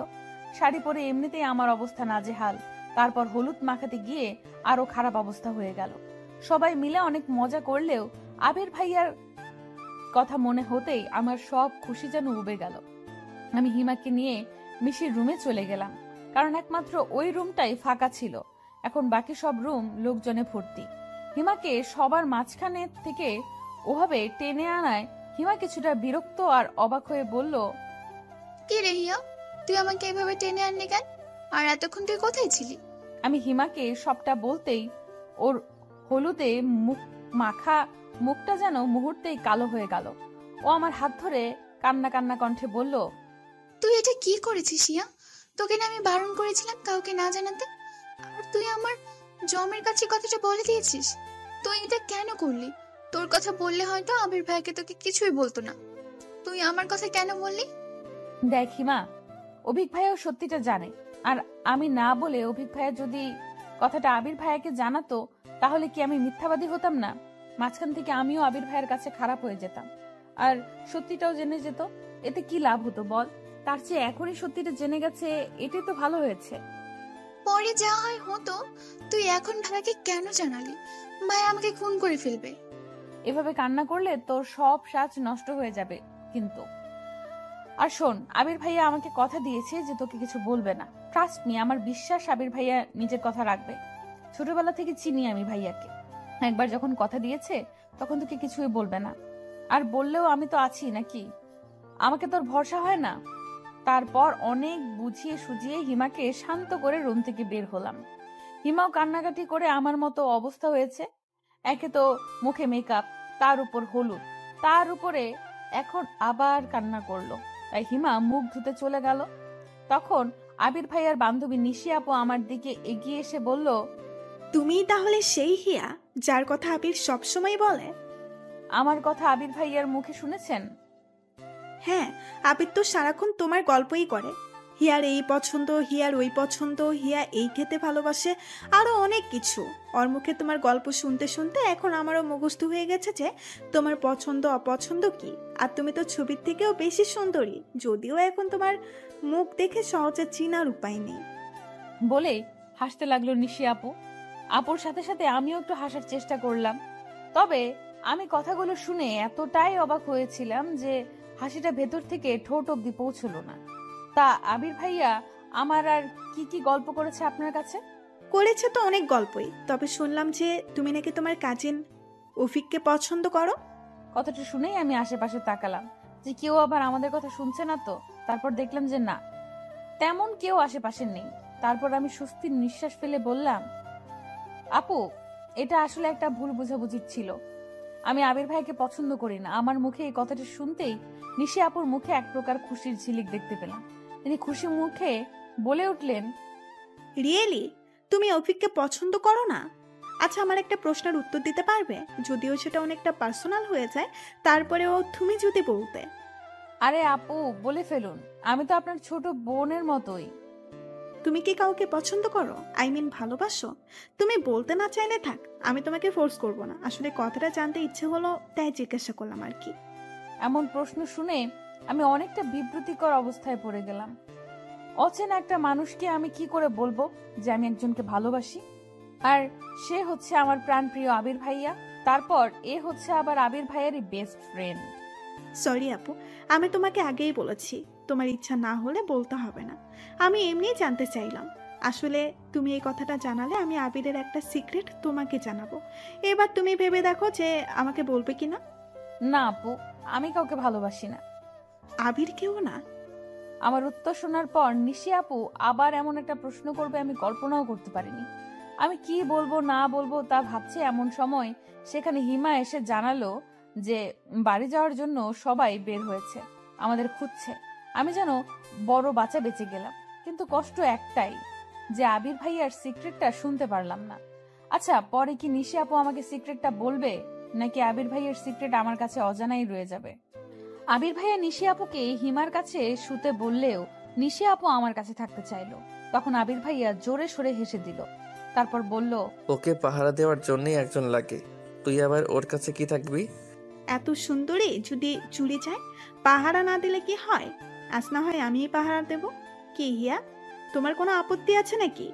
না আপু, আমার কোনো সমস্যা নেই। আমার তো আরো ভালো হয়েছে আবির ভাইয়ার সিক্রেট কথাটা শুনতে পাবো। সারাদিন শাড়ি পরে থাকতে থাকতে আমার অবস্থা খারাপ। শাড়িটা চেঞ্জ করে এসে দেখি যে নিশি আপু শুয়ে আছে। আমি আস্তে আস্তে আপুর পাশে গিয়ে শুয়ে পড়লাম। তখন আপু আস্তে আস্তে বলে উঠলো, আমার প্রশ্নের উত্তরটা কিন্তু এখনো পাইনি হিয়া, বলবে না? কিন্তু আপু, আমি তো আপনার প্রশ্নের উত্তর দিয়ে দিয়েছি। এইবার আপনার বলার পালা, আবির ভাইয়ার সিক্রেট। তোমার তো দেখছি তর সইছে না শোনার জন্য। তুমি আবিরকে ভালোবাসো, তাই না? আমি আবারও চুপ করে গেলাম। এই নিশি আপু কেন বুঝতে চাইছে না যে এই প্রশ্নের উত্তরটা আমি ওনাকে দিতে চাচ্ছি না? আমাকে চুপ থাকতে দেখে উনি আবার বললেন, আবির তোমাকে পছন্দ করলেও কি ওকে ফিরিয়ে দিবে? আমি চট করে বলে দিলাম, কখনোই না। কি কখনোই না? আবির তোমাকে পছন্দ করবে না, নাকি তুমি ফিরিয়ে দিবে না? কোনটা? লজ্জায় আমার কথাগুলো এলোমেলো হয়ে যাচ্ছে। তারপরেও সেগুলোকে যথাসম্ভব গুছিয়ে বললাম, আবির ভাইয়া কি সত্যিই আমাকে পছন্দ করবে কখনো? তোমার মতো মেয়েকে পছন্দ না করার কিছু তো দেখছি না। আর আবির তো হিয়া বলতে পাগল। মানে? মনে হচ্ছে তুমি কিছুই বোঝো না। আবির তোমাকে অনেক ভালোবাসে, প্রতিবার আসার সময় তোমার জন্য কিছু না কিছু কিনবেই। আমাকে জোর করে ওর সাথে নিয়ে যায়। তোমাকে দিলে সবাই কি ভাববে তাই হিমার জন্যও কিনে। এইবারও তো। এইবার কি এনেছিল? কই, আমাকে তো কিছু দেয়নি। এইবার তোমার জন্য একটা গোল্ডেন রিং এনেছিল, তোমাকে প্রপোজ করার জন্য। কিন্তু তুমি অভিক ভাইয়াকে পছন্দ করো মনে করে তাড়াতাড়ি ফিরে গেছে। গোল্ডেন রিং আমার জন্য? আর টাকাটা কিভাবে জমিয়েছে জানো? কিভাবে? ওর টিউশনের টাকা। তোমাকে ও ওর নিজের টাকায় কেনা জিনিস দিতে চেয়েছিল। সেই রিংটা কোথায়? ওর কাছেই আছে। তারপর দুজনে গল্প করতে করতে কখন ঘুমিয়ে পড়েছি মনে নেই। সকালে যতবার আবির ভাইয়াকে দেখছি ততবার আমার শুধু রিংটার কথাই মনে হচ্ছে।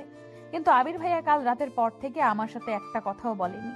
হিমাও মুখটা পেঁচার মতো করে রেখেছে। হিমা আর আবির ভাইয়া যে কাল থেকে কথা বলেনি তা তাদের মুখ দেখে বোঝা যাচ্ছে। আবির ভাইয়া যে হিমাকে বকা দেয়নি এটাই আমার কাছে অনেক। নিশি আপুর মুখে রাতে আবির ভাইয়ার অনেক গল্প শুনেছি, যদিও নিশি আপুর চেয়ে আবির ভাইয়াকে আমি বেশি দিন ধরে চিনি, কিন্তু তাদের ভার্সিটির গল্প শুনতে ভালোই লাগছিল। আজ নিশি আপুর বিয়েতে আমি আর হিমা বেগুনি রঙের একটা ড্রেস পরেছি। আমরা থাকিও জমজের মতো, আবার আমাদের ড্রেসও জমজের মতো। আমার বাবা বা কাকা কেউ আমাদের একজনের জন্য কোনো কিছু কেনে না, যা কিনবে দুজনের জন্যই। ছোটবেলা থেকেই এমন, তাই কোথাও গেলে সাধারণত আমরা একই ড্রেস পরে যাই। আমি, হিমা আর নিশি আপু সবার সাথে দাঁড়িয়ে আছি। হঠাৎ সেখানে সাহিল ভাইয়ার উদয় হলো। তারপর তিনি আমাকে আর হিমাকে উদ্দেশ্য করে বলতে লাগলো, আপনারা দুইজন জমজ বোন নাকি? হ্যাঁ, যদিও চেহারায় মিল নেই, তবে দেখতে জমজের মতোই। সব জমজের চেহারায় তো আর হুবহু হয় না। দেখিয়া উনি দেখতে কিছুটা অভিক ভাইয়ের মতো না? আমি তো প্রথমে চমকে গিয়েছিলাম।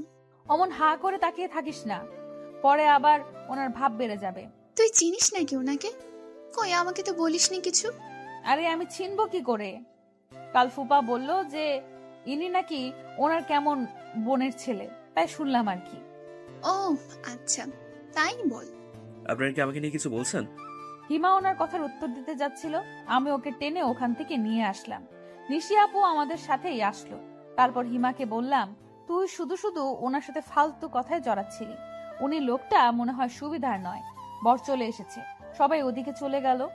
মিশিরা সবাই গেলেও আমি আর নিশি আপু যেখানে দাঁড়িয়েছিলাম ওখানেই রইলাম। বেশি লোকজনের মধ্যে যেতে আমার ভালো লাগে না। নিশি আপুরও হয়তো ভালো লাগে না, কিন্তু তার জিজ্ঞেস করা হলো না। আজ রাতে নিশি আপু হিমার কাছেই ছিল। কাল চলে যাবে জন্য হিমা জোরাজুরি করছিল ওর কাছে থাকার জন্য। নিশি আপুর আজও ইচ্ছে ছিল আমার কাছে থাকার, হয়তো আরো গল্প করতে চেয়েছিল, কিন্তু তা আর হলো না। অনেক চেষ্টা করেও আজ আর আবির ভাইয়ার সাথে কথা বলতে পারলাম না। ভাইয়া অনেক ব্যস্ত ছিল সারাদিন। ফুপুর ছেলে না থাকায় আবির ভাইয়া মিশির অন্য কাজিনদের সাথে অনেক সাহায্য করেছে। তাহলে সাহিল ভাইয়ার সাথে যে আবির ভাইয়ার সম্পর্ক ভালো হয়নি তা দুজনকে একসাথে একবার দেখে বোঝা গিয়েছে। আবির ভাইয়া আর নিশি আপু চলে যাচ্ছে জন্য আমার আর হিমার মন কিছুটা খারাপ। এই দুদিনেই অনেকটা আপন হয়ে গিয়েছিল নিশি আপু, কিন্তু বিদায় তো দিতেই হবে। আবির ভাইয়াকে আমি প্রাণ ভরে দেখে নিলাম যাওয়ার সময়। কে জানে আবার কবে সামনে থেকে এইভাবে দেখতে পাবো। আবির ভাইয়ার সাথে আগের মতো কথা হলেও আমি সব সময় এই আশায় থাকি যে হয়তো আজই আবির ভাইয়া আমাকে তার মনের কথাটা জানাবে, কিন্তু না, সেই সময়টা যেন আবির ভাইয়ার আর হয়ে ওঠে না। কথা বললে শুরুতেই বলবে ভালো করে পড়াশোনা করবি। আরে ভাই, পড়াশোনা ছাড়া কি মানুষের জীবনের কিছু থাকতে পারে না? সেই জন্য রাগ করে পরীক্ষার মধ্যে আবির ভাইয়ার সাথে আর কথাই বলিনি, কল করলেও ধরিনি। পড়াশোনার কথা শোনার জন্য আমি তার সাথে কথা বলবো? আজ আমার এসএসসি পরীক্ষা শেষ হলো। আজ ভেবে রেখেছি যে আবির ভাইয়ের সাথে অনেকক্ষণ কথা বলবো, কিন্তু আবির ভাইকে কল করার পর কল রিসিভ করেই বলল, আজ তো পরীক্ষা শেষ, তোর তো মজা। আমার সেকেন্ড ইয়ার ফাইনাল পরীক্ষা, আমার প্যারা শুরু। তা পরীক্ষা কেমন দিলি? অনেক ভালো হয়েছে। ভালো না চাই, রেজাল্টেই জানা যাবে। হিমাও তো বললো ভালো হয়েছে, তোদের ভালো কোনো বিশ্বাস নেই? কেন, শুধু কি আপনারাই ভালো রেজাল্ট করতে পারেন, আমরা পারি না? যত সব ঢং। কথাই চিড়ে ভেজে না, রেজাল্ট দিলেই দেখা যাবে। আচ্ছা এখন রাখি, আমি একটু বাইরে আছি, পরে কথা হবে বলেই কলটা কেটে দিল। রাগে আমার গা জ্বালা করছে। একে তো অপমান করলো, তার উপর আবার মুখের উপরে কল কেটে দিল। পছন্দ করি বলি কি তার 7 খুন মাফ করবো নাকি? আমিও আর কল করব না। বিকেলে আমি আর হিমা অনেক দিন পর হাঁটতে বেরিয়েছি। এমন সময় মা কল করে তাড়াতাড়ি বাড়ি যেতে বলল। আমি আর হিমা প্রায় দৌড়ে বাড়ি চলে গেলাম। তারপর মা বলল, পরীক্ষা শেষ হয়েছে আর দুজনের পাড়া বেড়ানো আবার শুরু হয়ে গেছে। এখন থেকে দুজনে বাড়িতেই থাকবে, দরকার ছাড়া কোথাও যাবে না। কি হয়েছে চাচি? আমাদের পরীক্ষা শেষ, এখনো তো শুধু ঘুরেই বেড়াবো। তোমার বড় কাকার নির্দেশ, তোমরা এখন বড় হয়েছো, কোথাও যাওয়া যাবে না। তিনি নাকি তোমাদের রাস্তার মাঝে দাঁড়িয়ে হাসতে দেখেছে। বড় কাকার কথা শুনে আমি আর হিমা দুজনেই চুপ হয়ে গেলাম। কারণ বড় কাকাকে শুধু আমি আর হিমা নয়, বাড়ির সবাই ভীষণ ভয় পায়। বড় কাকার কথাই এই বাড়িতে শেষ কথা। তার মুখের উপরে কথা বলার সাহস কারণ নেই। আবির ভাইয়ার পরীক্ষা শেষের দিকে, পরীক্ষা শেষ করেই বাড়ি আসবে। আমার কি যে আনন্দ হচ্ছে তা বলে বোঝাতে পারবো না। আমি বসে বসে ফোন দেখছি। হিমা ওর মামার বাড়ি বেড়াতে গেছে। এমন সময় বাবা চিন্তিত মুখে আমার ঘরে এসে বললেন, হিয়া মা তোকে কাল দেখতে আসবে, তৈরি হয়ে থাকিস। দেখতে আসবে মানেটা কি বাবা? তোমরা কি আমাকে আর পড়াতে চাও না? তুমি বলেছিলে রেজাল্ট দেবার পর আমি কোথাও চান্স না পেলে আমাকে বিয়ে দেবে। আমি সেটা মেনে নিয়েছি। কোচিং করতে যেতে দিলে না, সেটাও মেনে নিয়েছি। কিন্তু এখন হুট করে দেখতে আসবে, এসবের মানে কি? তোর বড় কাকা ছেলে দেখেছে, আমি তো মানা করেছিলাম, কিন্তু বড় ভাই বলল যে আমি এসব কিছুই জানি না। আমি এখনই বিয়ে করব না, ব্যাস। দেখতে আসলে তো আর বিয়ে হয়ে যাবে না, এমন করিস না মা, তোর বড় কাকার মান সম্মান আছে না। অবশেষে বাবার অনুরোধে আমি রাজি হয়ে গেলাম। পরের দিন মা আমাকে পুতুলের মতো সাজিয়ে পাত্রপক্ষের সামনে বসিয়ে দিল। পাত্রপক্ষ আমাকে খুঁটিয়ে খুঁটিয়ে দেখলো। সে অবধিও ঠিক আছে, কিন্তু হঠাৎ ছেলের মা বলে উঠল, দেখা দেখি তো অনেক হলো, জানারও তো আর কিছু নেই, আমরাই তো।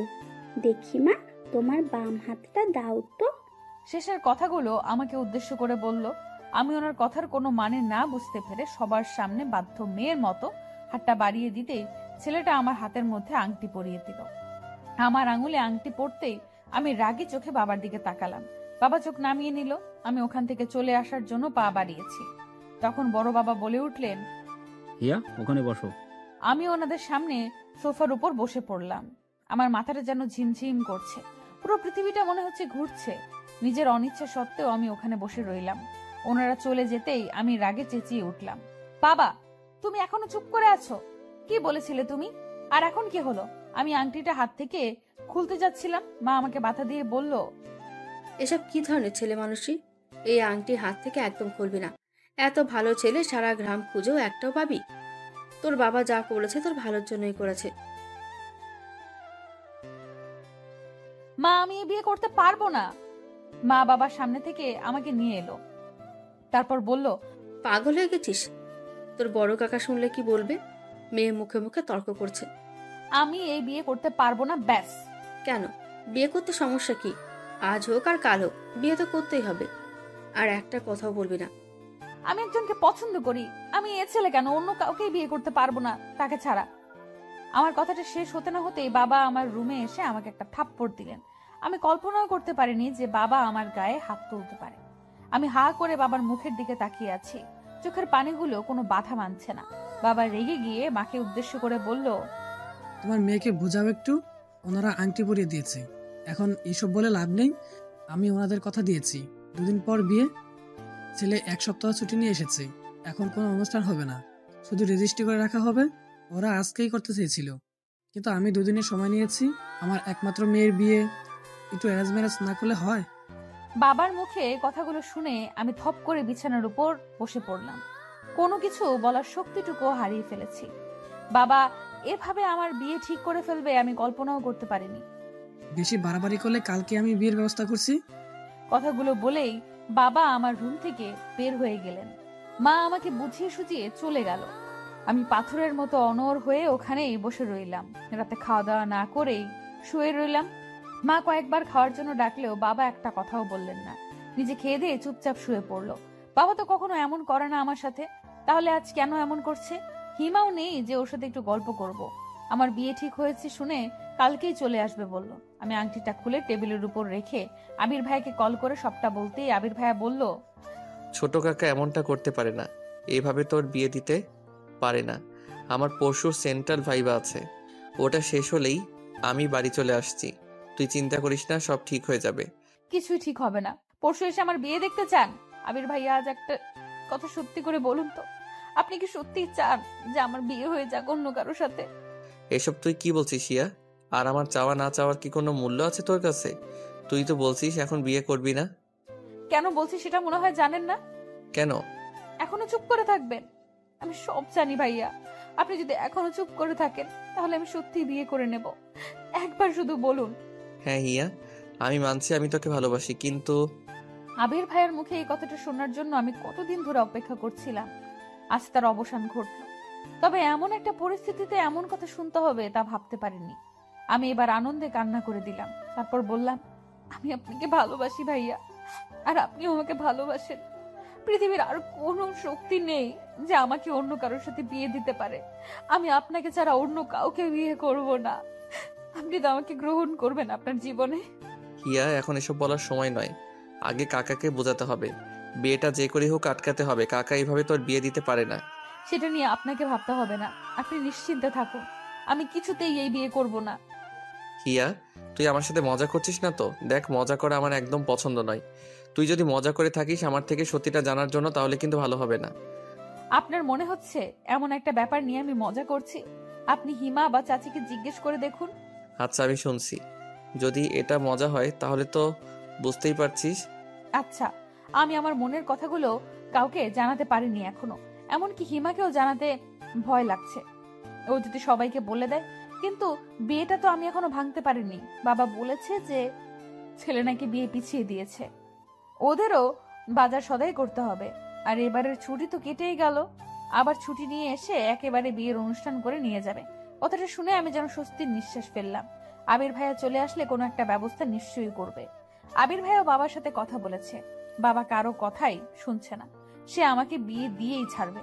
আমি আবির ভাইয়ার ভরসায় আছি এখন। জানি না আমাদের ভালোবাসার জোর কতটুকু। রাতে আমি ঘুম থেকে উঠে দেখি মা পাশে নেই। আমার কেমন যেন ভয় লাগছিল। রাত প্রায় 3টা বাজে। আমি মাকে ডাকার জন্য বাবার ঘরের দিকে যেতেই শুনতে পেলাম যে বাবা বলছে, ও তো বুঝতে পারেনি যে কালকেই বিয়ে। ওকে কিন্তু কিছুতে জানানো যাবে না।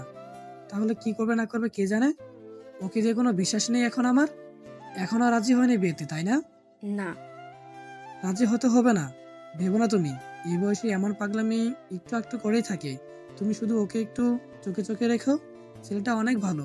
বিয়ে হয়ে গেলেই দেখবে সব ঠিক হয়ে যাবে। আমার কিন্তু ভয় লাগছে। মেয়েকে এইভাবে জোর করে বিয়ে দেওয়াটা কি ঠিক? যদি বিয়ের পর সমস্যা করে তখন তো আরো সমস্যা হবে। তুমি বেশি ভেবো না তো। কত বিয়ে দেখলাম এমন, সব ঠিক হয়ে যাবে। আচ্ছা, তুমি এবার যাও, ও আবার জেগে যেতে পারে। কথাগুলো শুনেই আমি কান্না করতে লাগলাম। আমার বাবা মা আমার সাথে এমন শত্রুতা কেন শুরু করে দিয়েছে আমি বুঝতে পারছি না। তার মানে কালকেই আমার বিয়ে দিবে? আমি যেন উল্টাপাল্টা কিছু না করি তাই আমাকে শান্ত করে রেখেছে কেন? মা এসে আমার পাশে শুয়ে পড়লো। তারপর আমার মাথায় হাত বুলিয়ে দিতে লাগলো। আমি কি করব কিছুই বুঝতে পারছি না। এখন তো আবির ভাইয়াকেও জানানো যাবে না। কিন্তু আবির ভাইয়া ছাড়া আর কাউকে আমি বিয়ে করতে পারবো না। সকালের আলো ফোটার আগেই আমি মোবাইলের আলো জ্বালিয়ে বসে বসে খুব সাবধানে একটা চিরকুট লিখলাম। প্রিয় বাবা মা, আমাকে ক্ষমা করে দিও। আমি এই বিয়ে করতে পারবো না। আমি একজনকে ভালোবাসি। তোমরা আমার সাথে এমন কেন করছো জানি না, তবে আমি তোমাদের অনুরোধ রাখতে পারলাম না। সরি বাবা, সরি মা, আমাকে খুঁজতে হবে না। আমি অনেক দূরে চলে যাচ্ছি। ভালো থেকো আর আমার জন্য দোয়া করো। তোমাদের হিয়া। বললাম তো চলে যাব, কিন্তু কোথায় যাব? আবির ভাইয়াকে কল করলাম অনেকবার, কিন্তু এত সকালে আবির ভাইয়া কল রিসিভ করলো না। আমার একমাত্র গন্তব্য এখন আবির ভাইয়ার ভার্সিটি। আমি চুপি চুপি মায়ের বোরকাটা পরে একটা ছোট্ট হ্যান্ডব্যাগে 1 বোতল পানি আর মোবাইলটা নিয়ে বেরিয়ে পড়লাম। তারপর বাবার মানিব্যাগ থেকে 10,000 টাকা খানেক টাকা পেলাম। পুরোটাই রেখে দিলাম। তারপর অন্ধকারের মধ্যেই বেরিয়ে পড়লাম। যে মানুষ সকালের আজান হওয়ার পরেও একা রুমের বাইরে যেতে ভয় পায়, সেই মানুষ আজ আজানের সময় বাড়ির বাইরে বেরিয়ে পড়লাম। প্রায় আধা ঘন্টার মতো হেঁটে হেঁটে আমি বাস স্টেশনে পৌঁছালাম। সকালের বাসটা পেয়েও গেলাম। শহর আমাদের গ্রাম থেকে ততটাও দূরে নয়। 2 ঘন্টার মতো সময় লাগে। আমি বাসে উঠে স্বস্তির নিঃশ্বাস নিলাম। তার মানে এতক্ষণও চিঠিটা মনে হয় কারোর হাতে পড়েনি, নইলে এতক্ষণে এখানে লোক চলে আসতো। আমি অবশ্য বোরকা পরে থাকায় কেউ দেখলেও চিনতে পারছে না। এই যা বাচ্চা। বাস চলতে শুরু করলো। আমি আরো কয়েকবার আবির ভাইকে কল করলাম, কিন্তু রিসিভ করলো না। আমার পাশে এক মধ্যবয়স্ক মহিলা বসেছিল। উনি নিজের ফোনটা বের করে আমার দিকে বাড়িয়ে দিল। কোথায় যাবি মা? আমার মেয়েকে একটু কল দিয়ে দিবি? দেখ রিতা লেখা আছে। আমি কোনো কথা না বলে চুপচাপ ফোনটা নিয়ে ওনার মেয়েকে কল করে দিলাম। কিছুক্ষণ পর উনি নিজের ব্যাগ থেকে পাউরুটি আর কলা বের করে খেতে লাগলেন। তারপর আমার দিকে একটা রুটি এগিয়ে দিয়ে বলল, নে মা, রুটিটা খেয়ে নে, আমার ছেলে কিনে দিয়েছে। আমি কি আর এত খেতে পারি? আমি না করা সত্ত্বেও জোর করে আমার হাতে ধরিয়ে দিয়ে বলল, বুড়ি বলে আমার হাতের জিনিস পছন্দ হচ্ছে না? বয়স হয়ে গেলে সবাই ঘৃণা করে। বলেই অভিমানে উনি রুটিটা আমার হাত থেকে নিয়ে আবার ব্যাগে রাখতে যাচ্ছিলেন। আমি ওনাকে খুশি করার জন্য রুটিটা ওনার হাত থেকে নিয়ে খাওয়া শুরু করলাম। এতটা রাস্তা হেঁটে ক্ষুধাও পেয়েছিল। রুটিটা খাওয়ার সাথে সাথে আমার কেমন যেন ঘুম পেতে লাগলো। আমি চোখ দুটো বন্ধ করে ফেললাম। এত সকালে উঠায় হয়তো ক্লান্তিতে এমনটা হচ্ছে। তারপর আমার আর কিচ্ছু মনে নেই। আমি চোখ খুলে নিজেকে হসপিটালে আবিষ্কার করে অবাক হয়ে গেলাম। আমার ফোন, ব্যাগ সব কোথায়? আর আমি হসপিটালেই বা কি করে আসলাম? আমি আশেপাশে তাকিয়ে আরো অনেক লোকজন দেখতে পেলাম। বোঝাই যাচ্ছে যে এটা কোনো সরকারি হাসপাতাল। আমি নড়াচড়া করতে গিয়ে বুঝতে পারলাম যে আমাকে স্যালাইন দিয়ে রাখা হয়েছে। মাথাটা এখনো ঝিমঝিম করছে। সামনে একজন ডাক্তারকে দেখতে পেয়ে তাকে ডাকতে লাগলাম, এক্সকিউজ মি ডাক্তার সাহেব। আমার ডাক শুনে ডাক্তারটা আমার দিকে তাকালো। ডাক্তারকে দেখেই আমার আবার অজ্ঞান হয়ে যাওয়ার মতো অবস্থা। আমি আস্তে আস্তে করে বললাম, সাহিল ভাইয়া আপনি এখানে? এখন কেমন লাগছে? আপনি ঠিক আছেন তো? কি হয়েছিল? এতগুলো প্রশ্নের উত্তর কিভাবে দিব? তার আগে এটা বলুন যে আমি এখানে কি করছি, আর আপনি এবার এখানে কেন? তোমার কি কিছুই মনে নেই? মনে থাকলে কি আর জিজ্ঞেস করতাম? আমি যেহেতু ডক্টরের অ্যাপ্রন পরে আছি, নিশ্চয়ই আমি ডক্টর। আর তুমি যেহেতু রোগীর বেডে শুয়ে আছো, তার মানে তুমি রোগী। সিম্পল ব্যাপার, এতে না বোঝার কি আছে? কিন্তু আমি তো বাসে ছিলাম। তাহলে আমি এখানে কতক্ষণ ধরে আছি? ঘন্টা দুয়েক হবে হয়তো। আমি তো একটু আগে ডিউটিতে এসে তোমাকে দেখে অবাক হয়ে গেছি। প্রথমে ভেবেছিলাম যে হয়তো আমার মনের ভুল, কিন্তু পরে দেখি না। আপনার ফোনটা দেওয়া যাবে? চিন্তা করো না, আমি তোমার বাসা জানিয়ে দিয়েছি। আপনি আমার থেকে না শুনে আমার বাসায় কেন কল করলেন? হাউ স্ট্রেঞ্জ, আমি আপনার উপকার করলাম আর আপনি আমাকে এভাবে বলছেন? জানেন, আপনাকে যে মেডিসিন দিয়ে অজ্ঞান করা হয়েছে তা অতিরিক্ত মাত্রায় ব্যবহার করলে মৃত্যু পর্যন্ত হতে পারে। আপনার ভাগ্য অনেক ভালো যে ডোজ একদম অল্প ছিল। আপনি অসুস্থ আর আমি আপনার বাসায় জানাবো না? না বলবেন না, কারণ আমি বাড়ি থেকে পালিয়ে এসেছি। এখানে আমাকে আর কতক্ষণ থাকতে হবে? স্যালাইনটি শেষ হলেই আপনি বাসায় যেতে পারবেন, তবে কয়েকদিন রেস্টে থাকতে হবে। আর আপনি পালিয়ে এসেছেন মানে? আচ্ছা, আপনি আমাকে আপনি করে বলছেন কেন? আমি আপনার অনেক ছোট, তুমি করে বলতে পারেন। বাড়ি থেকে কেউ আসছে আমাকে নিতে? না, আবির এসে তোমাকে নিয়ে যাবে। এবার বলো, পালিয়ে কেন এসছো বাড়ি থেকে, তাও আবার একা একা? আবির ভাইয়ার জন্য। আচ্ছা, আবির ভাইয়া কখন আসবে বলেছে? মানে কি বলছো তুমি এসব? আবির ভাইয়ের জন্য মানে? আমি আবির ভাইকে ভালোবাসি তাই। আমি আর কিছু বলার আগেই কেউ সাহিল ভাইয়াকে ডাকতে লাগলো। আর উনি আমার পুরো কথা না শুনেই হন্তদন্ত হয়ে ছুটে গেল। সাহিল ভাইয়া যেতেই আমার মনে পড়লো যে ওনাকে আমি আবির ভাইয়ার কথা কেন বললাম। এখন যদি উনি বাড়িতে সব বলে দেয়, ওই মেডিসিনের প্রভাবে কি সত্যি আমার জ্ঞান বুদ্ধি লোপ পেয়েছে? আমি যাকে তাকে সব বলে দিচ্ছি। প্রায় ঘন্টা দুয়েক পর আমার স্যালাইন শেষ হলো। একজন নার্স এসে স্যালাইনের সুচটা খুলে দিল। এরই মধ্যে সাহিল ভাইয়া আর একবারও আসেনি। হয়তো ব্যস্ত আছে, কিন্তু আবির ভাইয়াও এখন আসছে না কেন? আমার খুব চিন্তা হচ্ছে। একজনের কাছ থেকে সময় জানতে পারলাম যে প্রায় 3টা বেজে গেছে। আমি একটা বিষয়ে অবাক হচ্ছি। আমি হাসপাতালে, অথচ আমার বাড়ির কেউ আসলো না। আবির ভাইয়া কখন আমায় নিয়ে যাবে সেই আশায় আছে। আমাকে নিয়ে কারোর কোনো মাথা ব্যথা নেই।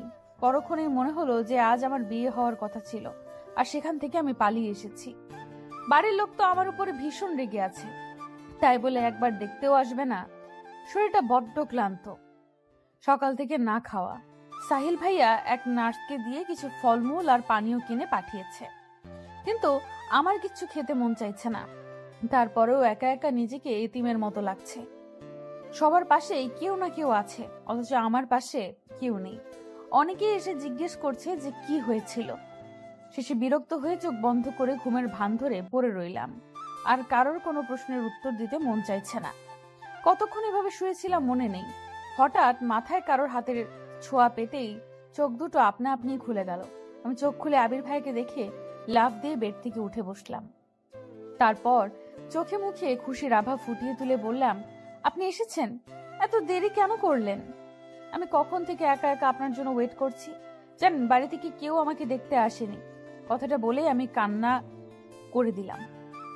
আমাকে কান্না করা দেখে আবির ভাইয়া আমার মাথায় হাত বুলিয়ে দিতে দিতে বলল, গাধি, তুই বাড়ি থেকে পালিয়ে এসেছিস, ধরতে গেলে বিয়ের আসর থেকে। বাড়ির সবাই ভীষণ রেগে আছে। ছেলে পক্ষকে জানিয়েছে যে কিছু ঝামেলার কারণে আজ আর বিয়েটা হবে না। বাড়ির কেউ চায় না যে তোর পালিয়ে আসার ব্যাপারটা গ্রামের কেউ জানুক, তাই কেউ আসেনি। আমাকে বলেছে সন্ধ্যার পর তোকে নিয়ে বাড়ি ফিরতে। দিনের বেলায় গেলে সবার চোখে পড়লে নানা প্রশ্ন করবে। গ্রামের মানুষ বুঝিসই তো, তিলকে তাল বানাবে। তাই বলে আপনিও এত দেরি করে আসবেন? জানেন আমার এখানে কত খারাপ লাগছিল। আরে পাগলি, আমার তো তখনই ছুটে আসতে ইচ্ছে করছিল যখন শুনলাম যে তুই হাসপাতালে, কিন্তু ভাইবা শেষ না করে কি করে আসি বল। আর সাহিল ভাই আছে শুনে আরেকটু নিশ্চিত হলাম। আমি আর এখানে থাকবো না, আমি বাড়ি যাব। আমার ব্যাগ, টাকা, ফোন কিছুই নেই, সব নিয়ে গেছে। তুই ঠিক আছিস সেটাই আমার কাছে অনেক। সাহিল ভাইয়া বলেছে যে মেডিসিনের ডোজ একদম অল্প ছিল, কিছুদিন রেস্ট করলেই ঠিক হয়ে যাবি। এই তো একটু পরেই আমরা বের হব। কিছু খেয়েছিস? আমি নাসূচক মাথা নাড়ালাম। আবির ভাইয়া আমার পাশে রাখা খাবারগুলো দেখলেন, তারপর উনি নিজের আনা কমলার খোসা ছাড়িয়ে আমার মুখে পুরে দিলেন। ইচ্ছে না হলেও এবার আমি রাজরানীর মতো খেতে লাগলাম। এই প্রথম আবির ভাইয়া নিজ হাতে আমাকে কিছু খাইয়ে দিচ্ছে। আমি আবির ভাইয়ার হাতে খাচ্ছিলাম আর দু চোখ ভরে ওনাকে দেখছিলাম। আবির ভাইয়ার চোখে চোখ পড়তেই লজ্জায় আমি নিজের চোখ নামিয়ে নিলাম। সন্ধ্যার আগেই সাহিল ভাইয়ার সাথে দেখা করে আমরা বাড়ির পথে রওনা দিচ্ছি।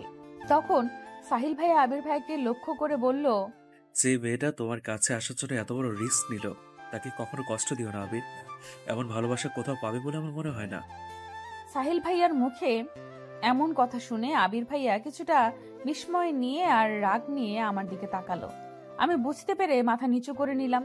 আবির ভাইয়া এবার সাহিল ভাইয়ার দিকে তাকিয়ে মুখে কিছুটা হাসি আনার চেষ্টা করলো, তারপর বলল, অবশ্যই ভাইয়া, আর থ্যাঙ্কস আজ সারাদিন ওর খেয়াল রাখার জন্য। আপনি কি এই কথাটা বাসার কাউকে জানিয়েছেন? আমি নিজে একজনকে ভালোবাসতাম, কিন্তু আমার ভুলের জন্য তাকে হারিয়েছি।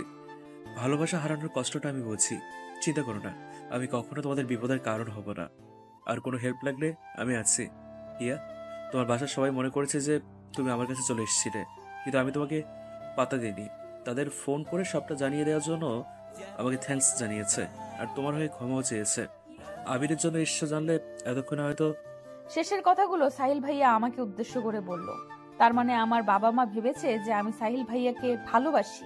হায় আল্লাহ! সাহিল ভাইয়ার মুখে কথাগুলো শোনার পর আবির ভাইয়া আমার হাতটা শক্ত করে চেপে ধরে বলল, আমি হিয়ার সুখের জন্য সব করতে পারি। আল্লাহর কাছে লাখ লাখ শুক্রিয়া যে আজ হিয়ার কিছু হয়ে যায়নি, নইলে আমি নিজেকে কখনো ক্ষমা করতে পারতাম না। কিভাবে তুমি ওকে রক্ষা করবে আবির? কি অধিকার আছে তোমার ওর উপর? ভালোবাসার জোর। আমি হিয়াকে অনেক ভালোবাসি, আর সেই জোর দিয়ে আমি ওকে রক্ষা করব। আদৌ কি সেটা এত শক্তিশালী? মানে? হিয়া বাসা যাওয়ার পরেই ওই ছেলেটার সাথে জোর করে হিয়ার বিয়ে দিয়ে দেবে। ওই ছেলে জানে যে হিয়া সাজার জন্য পার্লারে এসছে, তাই এত দেরি হচ্ছে। এই কারণেই তোমাদের বাসা থেকে কেউ আসতে পারেনি, সবাই হিয়ার পৌঁছানোর অপেক্ষায় আছে। আর একবার হিয়ার বিয়েটা হয়ে গেলে আমি কিছুতেই হিয়ার এই বিয়ে হতে দেব না, কিন্তু আমাকে তো বলেছে যে বিয়ে পিছিয়ে গিয়েছে। কারণ তুমি যদি হিয়াকে বলে দাও তাই। আর কিভাবে তুমি হিয়ার বিয়ে আটকাবে? তুমি তো হিয়াকে বাসায় নিয়ে যাচ্ছ, আর ওখানে গেলে কেউ তোমার কথা শুনবে না। আমি বাড়ি যাব না, আমি অন্য কাউকে বিয়ে করতে পারবো না। আমার বাবা মা আমার সাথে কেন এমন করছে? আমি অসুস্থ আর তারা আমার বিয়ে নিয়ে পড়ে আছে। আমি এখন কি করব? একটাই রাস্তা আছে, যদিও তো অনেক রিস্কি, কিন্তু এছাড়া আর কোনো উপায় নেই এ বিয়ে আটকানোর। কি সেটা? আবির, তুমি কি হিয়াকে সত্যিই ভালোবাসো? আমি আর কতবার বলবো? হ্যাঁ, আমি হিয়াকে ভালোবাসি, ভীষণ ভালোবাসি। কেন? হিয়াকে বিয়ে করতে পারবে? ভালোবাসি যখন, বিয়ে তো অবশ্যই করব। আর আমি সে কথা বলিনি।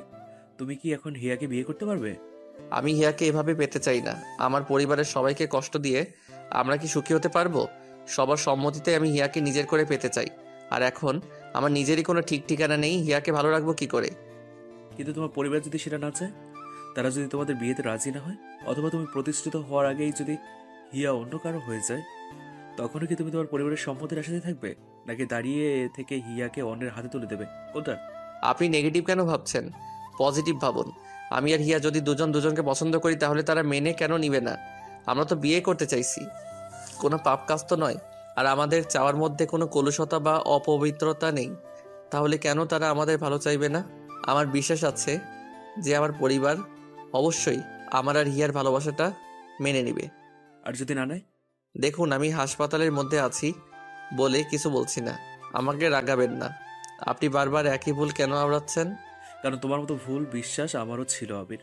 আমিও ভেবেছিলাম যে পরিবারের মানুষ আমাদের এত ভালোবাসে, তাহলে আমাদের সুখের কথা ভেবে অবশ্যই আমাদের কথাই শুনবে, আমাদের পছন্দ মতো আমাদের জীবন বাছাই করতে দেবে। কিন্তু বাস্তবে তা হয় না। বাস্তবতার বড় নিষ্ঠুর। একটা গল্প শুনবে? আমার যদিও ভালো লাগছে না, আর এক মুহূর্ত এখানে থাকতে ইচ্ছে হচ্ছে না, কিন্তু সাহিল ভাইয়ার কথাগুলো শুনতে কেন জানি ভালো লাগছে। ওনার গল্পটা শোনার জন্য বুকটার ভেতরটা আকুপাকু করছে। প্রথম দিন ওনাকে দেখে ভেবেছিলাম যে উনি খুব হাসি খুশি একজন মানুষ, কিন্তু আজ ওনার কথাগুলো শুনে মনে হচ্ছে যে এক বুক কষ্ট নিয়ে উনি মুখে হাসির প্রলেপ দিয়ে থাকেন। আবির ভাইয়া ভাবছিল কি বলবে না বলবে। আমি শরীরের সবটুকু শক্তি দিয়ে জোর করে বলে উঠলাম, আমি শুনবো। আমার কথা শুনে শুধু আবির ভাইয়া আর সাহিল ভাইয়া নয়, আশেপাশের আরো অনেকেই তাকালো। আমি মাথা নিচু করে ফেললাম। সাহিল ভাইয়া আমাদের উদ্দেশ্য করে বলল, আমার রুমে চলো, ওখানে গিয়ে বসে শুনবে। আবির ভাইয়া আমার দিকে রাগী চোখে তাকালো। আমি আবির ভাইয়ার থেকে চোখ নামিয়ে নিয়ে সাহিল ভাইয়ার পেছনে যেতে লাগলাম। সাহিল ভাইয়া আবির ভাইয়ার দিকে তাকিয়ে মুচকি একটা হাসি দিল, কিচ্ছু বলল না। আবির ভাইয়াও উপায় না দেখে চুপচাপ আমাদের সাথে গেল। সাহিল ভাইয়ার রুমে বসার পর উনি ওনার গল্প বলা শুরু করলেন। অনেক বছর আগের কথা, আমি সবে কলেজে ভর্তি হয়েছি। সেখানে পরিচয় হয় আমাদের কলেজের ম্যাথ স্যারের মেয়ে অরুণিতার সাথে। আস্তে আস্তে পরিচয়, ভালো লাগা, তারপর কখন যে দুজন দুজনকে ভালোবেসে ফেলি তা আমরা কেউই বুঝতে পারিনি। আমরা যেহেতু ক্লাসমেট ছিলাম তাই ফ্রেন্ড হিসেবে মেলামেশা করতাম। আমি ওকে অরু বলে ডাকতাম আর ও আমাকে সাহি বলে ডাকতো। আমাদের ভালোবাসাটা ছিল বোবা ভালোবাসা, মানে কেউ কাউকে সরাসরি বলিনি যে ভালোবাসি, তবে দুজনেই দুজনকে ভালোবাসতাম তা বুঝতে পারতাম। আর এটা যে শুধু আমরা বুঝতে পারতাম তা নয়, কলেজের সবাই একসময় জেনে যায় যে আমি অরুকে ভালোবাসি। সবাই জানলেও ক্ষতি ছিল না, কিন্তু অরুর বাবা জানতে পেরে ভীষণ রেগে যান। উনি একজন শিক্ষক মানুষ, আর ওনার মেয়ে কিনা একটা ছেলের সাথে প্রেম করে বেড়াচ্ছেন। হ্যাঁ, উনি ব্যাপারটা কিছুতেই মেনে নিতে পারেননি। আমাদের এইচএসসি পরীক্ষার আগেই ওর কলেজে আসা বন্ধ করে দেয়। আমার তো পড়াশোনা, নাওয়া খাওয়া সব যেন বন্ধ হয়ে যায়। ওর সাথে সব রকমের যোগাযোগ বন্ধ হয়ে যায়। ওর চিন্তায় চিন্তায় আমিও অসুস্থ হয়ে পড়ি। ওর বাবাকে অনেক অনুরোধ করি ওর সাথে একবার দেখা করার জন্য, কিন্তু উনি আমাকে পরীক্ষা দিতে দেবেন না বলে হুমকি দেয়। আমার বাবাকে ডেকে অপমান করে। বাবা আমাকে বকা দিতে চাইলেও পারে না, কারণ তখন আমার অবস্থা এমনিতেই খারাপ। আরো শুনবে আবির? তোমাকে বলছি, পুরোটা শুনবে কি? না শুনতে চাইলে জোর করবো না। তারপর বলুন, শুনছি তো। আর কি ওর আপুর সাথে আপনার দেখা হয়নি? ওনার কি বিয়ে হয়ে গেছে? বিয়ে হয়ে গেলেও তো একটা সান্ত্বনা থাকতো যে ও এখনো বেঁচে আছে। এই কথাটা শুনেই আমার বুকের ভেতরটা যেন শূন্যতায় ভরে গেল। আমি সাহিল ভাইয়ের দিকে করুণ চোখে তাকিয়ে বললাম, অরু আপু কি বেঁচে নেই? শেষ পরীক্ষার দিন ওর বাবা চোখ ফাঁকি দিয়ে আমার কাছে এসেছিল। আমাকে বারবার বলেছিল ওকে নিয়ে যেন পালিয়ে যাই কোথাও, ওকে যেন বিয়ে করে নিই, তারপর যা হয় দেখা যাবে। আমি তখন অনেক ছোট, ওই সময় বিয়ে। আমি ওরকে বোঝাতে চেষ্টা করি যে আস্তে আস্তে সব ঠিক হয়ে যাবে। আমরা ভার্সিটিতে উঠলে তখন তো আর কেউ পাহারা দেবে না। ভার্সিটি আলাদা হলেও আমরা যোগাযোগ রাখবো, আর পড়াশোনা শেষ করে আমরা বিয়ে করে নেব। ও সেদিন অনেক কান্না করেছিল, কিন্তু সেই কান্নার সুরগুলো আমার কানে তখন পৌঁছেনি। আজ আমার কানে সেই সুর বাজে। মাঝে মধ্যে আমি ওর সেই নিদারুণ কান্না শুনতে পাই। সেদিন ওর বাবা আমাদের খুঁজে বের করে। এরপর আমাকে আর ওরকে বোঝায় যে আমাদের পড়াশোনা শেষ হলে উনি নিজে আমাদের বিয়ে দেবে। ওর ওনার সাথে সেদিন যেতে চেয়েছিল না, আমি জোর করে ওর বাবার সাথে পাঠিয়ে দিয়েছিলাম। ওর সেই করুণ চাউরিটা আজও আমার চোখের সামনে ভাসে। সেদিন যদি ওকে যেতে না দিতাম, তারপর আবার ওর সাথে যোগাযোগ বন্ধ হয়ে যায়। আমি ভাবলাম যে হয়তো বাসায় পড়াশোনা করছে। আমিও মেডিকেলের জন্য কোচিং করায় ব্যস্ত হয়ে পড়লাম। আমাকে যে ওর জন্য কিছু করতে হবে। আমি ভেবেছিলাম যে মেডিকেলে চান্স পেলে ওর বাবা আমাকে হাসি মুখে মেনে নেবে। এরপর সেদিন আমার অ্যাডমিশন ছিল। সকালে একটা আনা নম্বর থেকে কল আসলো। আমি রিসিভ করতে ওর কান্নার আওয়াজ শুনতে পেলাম। ওর কান্না করে বলেছিল যে ওর বাবা নাকি ওর বিয়ে ঠিক করে ফেলেছে। সেদিন ওর বিয়ে ছিল। অনেক কষ্টে একজনের ফোন থেকে লুকিয়ে আমাকে ফোন করেছিল। আমি বলেছিলাম যে পরীক্ষাটা দিয়েই আমি ওর বাসায় যাব, ওর বাবার সাথে কথা বলবো। অনেক কান্না করেছিল সেদিনও। আর আমি অ্যাডমিশন নিয়ে ব্যস্ত ছিলাম। আমরা কত স্বার্থপর। সেইটুকুই ছিল ওর সাথে আমার শেষ কথা। ওর সেদিন আমার জন্য অনেকক্ষণ অপেক্ষা করেছিল। আমিও গিয়েছিলাম, তবে দেরি করে। ওরও আমার অপেক্ষায় থেকে থেকে যখন ওর বিয়ের জন্য কবুল পড়াতে আসে, ঠিক তখনই নিজের কাছে থাকা মারাত্মক একটা বিষ ঠকঠক করে পান করে নেয়। সবার সামনে নতুন বধূ বেশে ওর ঢলে পড়ে মৃত্যুর করে। কেউ জানে না যে সেই বিষও কোথায় পেয়েছিল। হসপিটালে নিয়েও লাভ হয়নি। আপনি গিয়ে কি ওনার লাশ দেখতে পেয়েছিলেন? হ্যাঁ, আমি ওর বাসা থেকে সোজা হসপিটালে চলে যাই, আর সেখানে আমার অরুকে বউ সাজে প্রাণ ভরে দেখেনি। শেষ দেখা।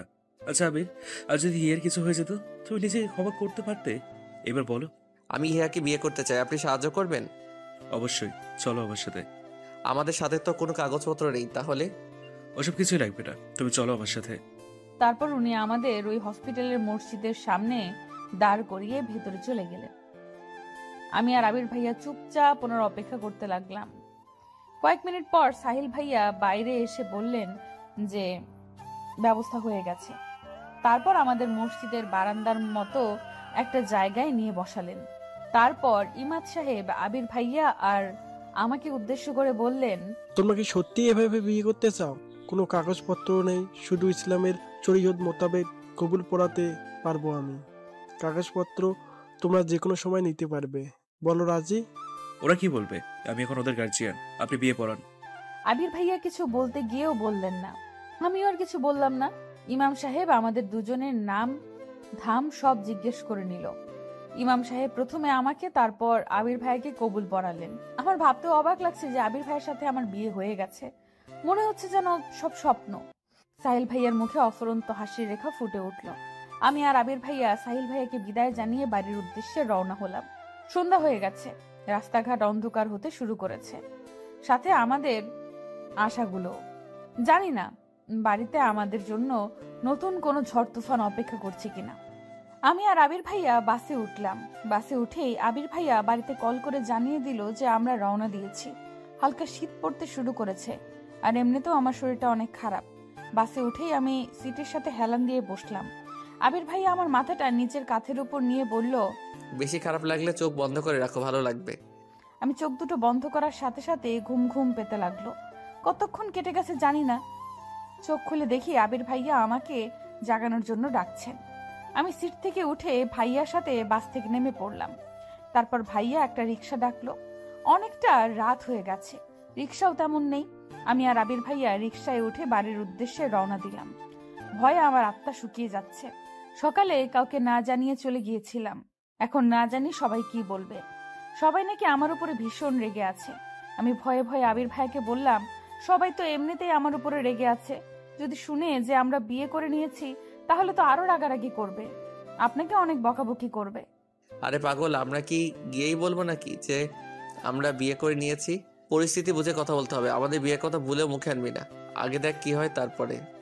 যদি সাহিল ভাইয়ার কথাই ঠিক হয়, ওই ছেলেটা যদি এখনো আমাদের বাড়িতেই থাকে আর আমি যাওয়ার সাথে সাথে আমাকে জোর করে বিয়ে দিয়ে দেয়।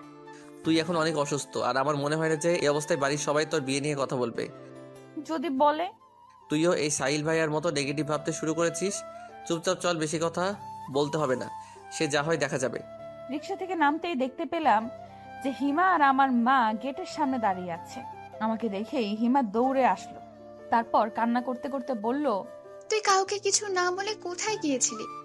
আমরা তোকে কত খুঁজেছি জানিস? সবাই কত চিন্তা করছিল যদি তোর কিছু হয়ে যেত। ভাগ্যিস সাহিল ভাই ফোন করেছিল, আর একটু দেরি হলেই তো বড় কাকা পুলিশের কাছে যেতে চলেছিল। যদিও এইটুকু বলতেই মা হিমাকে থামিয়ে দিয়ে আমাকে বাড়ির মধ্যে টেনে নিয়ে গেলেন। তারপর জিজ্ঞেস করলো, তুই ঠিক আছিস তো? তোর বাবা আর কাকারা কিন্তু ভীষণ রেগে আছে। একটা কথা বলবি না, গিয়ে কি লাভ হলো? দেখলি তো, মা বাবা ছাড়া কেউ আপন হয় না। এবার লক্ষ্মী মেয়ের মতো আমাদের পছন্দের ছেলেকে বিয়ে করে নিবি। আমার প্রচন্ড রাগ হচ্ছে মায়ের কথা শুনে। আমি বাইরে থেকে আসলাম, এত বড় একটা ঘটনা ঘটে গেল, তারপরেও মা সেই বিয়ে দেওয়া নিয়েই পড়ে আছে। আমি কিছুটা রেগে গিয়ে বললাম, মা তুমি আমার চিন্তা করা বাদ দিয়ে এখনো বিয়ের চিন্তা করছো? আমি বলছি তো আমি অন্য কাউকে বিয়ে করতে পারবো না। মা আমাকে আবির ভাইয়াদের বসার ঘরে নিয়ে গেল, আর ওখানে বাবা কাকারা চাচিরা সবাই ছিল। আমার শেষের কথাটা এত জোরে বলেছি যে সবাই সেটা শুনতে পেয়েছে। আমার কথাটা শুনেই বাবা বলে উঠলেন, ছি হিয়া, তুই আমার মেয়ে হয়ে আমার মান মর্যাদা সব মাটির সাথে মিশিয়ে দিলি। তোর একবারও আমার কথা মনে হলো না? এখনো তুই ওই ছেলেটার কথাই বলছিস? তোর লজ্জা করছে না? প্রথমে অভিক, আর তারপর তুই চুপ করবি একটু? মেয়েটাকে আগে আসতে দে, তারপর সিদ্ধান্ত নেওয়া যাবে। বাড়ি যখন ফিরে এসেছে তখন আর চিন্তা কি? এইসব কথা যেন বাড়ির বাইরে না যায়। বড় কাকা কথাগুলো সবাইকে উদ্দেশ্য করেই বলল। আবির ভাইয়াও এখানে চলে এসেছে, কিন্তু অভিক ভাইয়ার কথা এখানে কোথা থেকে আসলো আমি তাই বুঝতে পারছিলাম না। আমি অবাক হয়ে জিজ্ঞেস করলাম, অভিক ভাইয়ার কি হয়েছে, ঠিক আছে তো? আমার ছেলেকে নিয়ে তো আর চিন্তা না করলেও চলবে। আমার ছেলের আবার কি হবে, ও ভালোই আছে। তুই অভিককে যে চিঠি দিয়েছিলি সেটা সবাই দেখে নিয়েছে, এই জন্য সবাই এত রেগে গেছে তোর ওপরে, আর বিয়ে দেওয়ার জন্য উঠে পড়ে লেগেছে। তুই এমন কাজ কেন করলি মা? বলেই কান্না শুরু করে দিল মা। কিন্তু আমি যেন নড়াচড়া করতে ভুলে গেছি। অভিক ভাইয়াকে দেওয়া চিঠির জন্যই সবাই আমার সাথে এত খারাপ ব্যবহার করছে, কিন্তু অভিক ভাইয়ের চিঠিটা এদের হাতে কি করে পৌঁছালো? অভিক ভাইয়াকে দিয়েছিল নাকি বাড়িতে রেখে গিয়েছিল সেটা দেখেই, কিন্তু এরা জানবে কি করে যে চিঠিটা আমি লিখেছি? তাহলে কি হিমা নিজের বাঁচার জন্য? এইটুকু ভাবতে আমার পুরো পৃথিবী শূন্য হয়ে গেল। আমি কি করব আর কি বলবো বুঝে উঠতে পারছিলাম না। বুঝে উঠতে না পেরে সোফার উপরে বসে পড়লাম। আবির ভাইয়া আমার পাশ থেকে মায়ের কথাগুলো শুনে ফেলে চেঁচিয়ে ওঠে, তোমরা যে চিঠির জন্য হিয়াকে ভুল বুঝছো, ওই চিঠিটা হিয়া দেয়নি, তোমরা ভুল বুঝছো। তুই যা জানিস না তা নিয়ে কেন কথা বলছিস? আর ওই মেয়ের হয়ে তুই কেন কথা বলছিস? হিমা এমন একটা কাজ করবে আমিও কখনো ভাবতে পারিনি, কিন্তু আমরা সবাই হাতের লেখা মিলিয়ে দেখেছি ওটা হিয়ার লেখার চিঠি। নিজের চাচাতো ভাইকে ওভাবে কেউ চিঠি লেগেছে? আমার সম্পর্কে সবার এত খারাপ ধারণা দেখে আমার মরে যেতে ইচ্ছে হচ্ছে। হিমার একটা ভুল আজ আমাকে এখানে এনে দাঁড় করিয়েছে। যারা আমাকে এত ভালোবাসতো তারা আমাকে ভুল বুঝছে। মা, ওটা হিয়াই লিখেছিল, তবে অন্য একটা মেয়ের জন্য। ওই মেয়েটাই ওকে বলেছিল চিঠিটা লিখে দিতে। তোমরা অবিক ভাইয়াকে জিজ্ঞেস করনি? অবিক ভাইয়া তো জানে সব, ওই চিঠিটা কে দিয়েছিল। ভাইয়াকে জিজ্ঞেস করলি তো সব সত্যিটা জানা যাবে। আবির, তুই এর মধ্যে নাক কেন গলাচ্ছিস? তুই কি করে জানিস চিঠির কথা? তোদেরকে তো বলিনি কিছু। আর আমার ছেলেকে এসব ঝামেলার মধ্যে টেনে আনবি না। ওকে আমি জিজ্ঞেস করেছিলাম যে ও কাউকে পছন্দ করে কিনা, ও না বলেছে।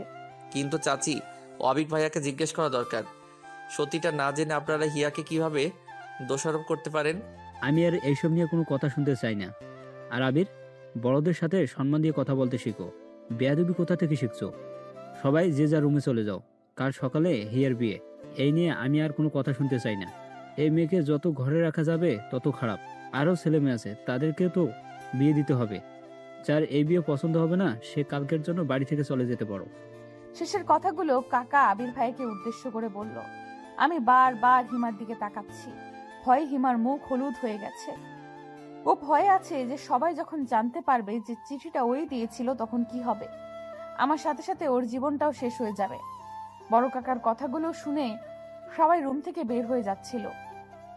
তখন আবির ভাইয়া বলে উঠল, হিয়াকে যদি তোমরা বিয়ে দিতেই চাও তবে আমার সাথেই দাও। কথাটা বলার সাথে সাথেই মেছু কাকা আবির ভাইয়ার গালে একটা থাপ্পড় বসিয়ে দিলেন। আমরা সবাই অবাক হয়ে গেছি।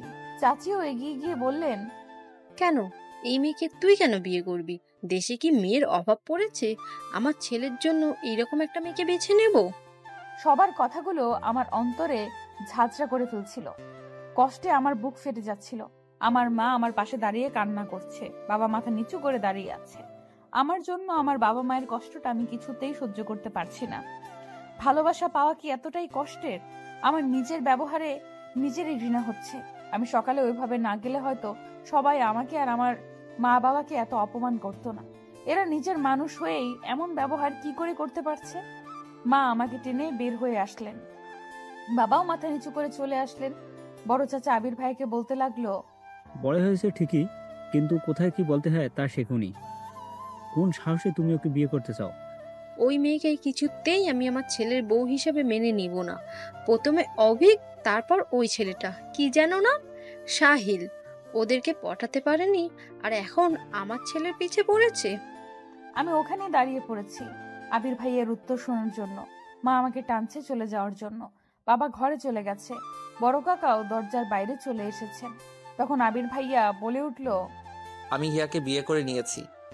আবির ভাইয়ার মুখে এরকম কথা শুনে সবাই পাথরের মতো নিশ্চুপ হয়ে গেল। বড় কাকাও থেমে গেছে।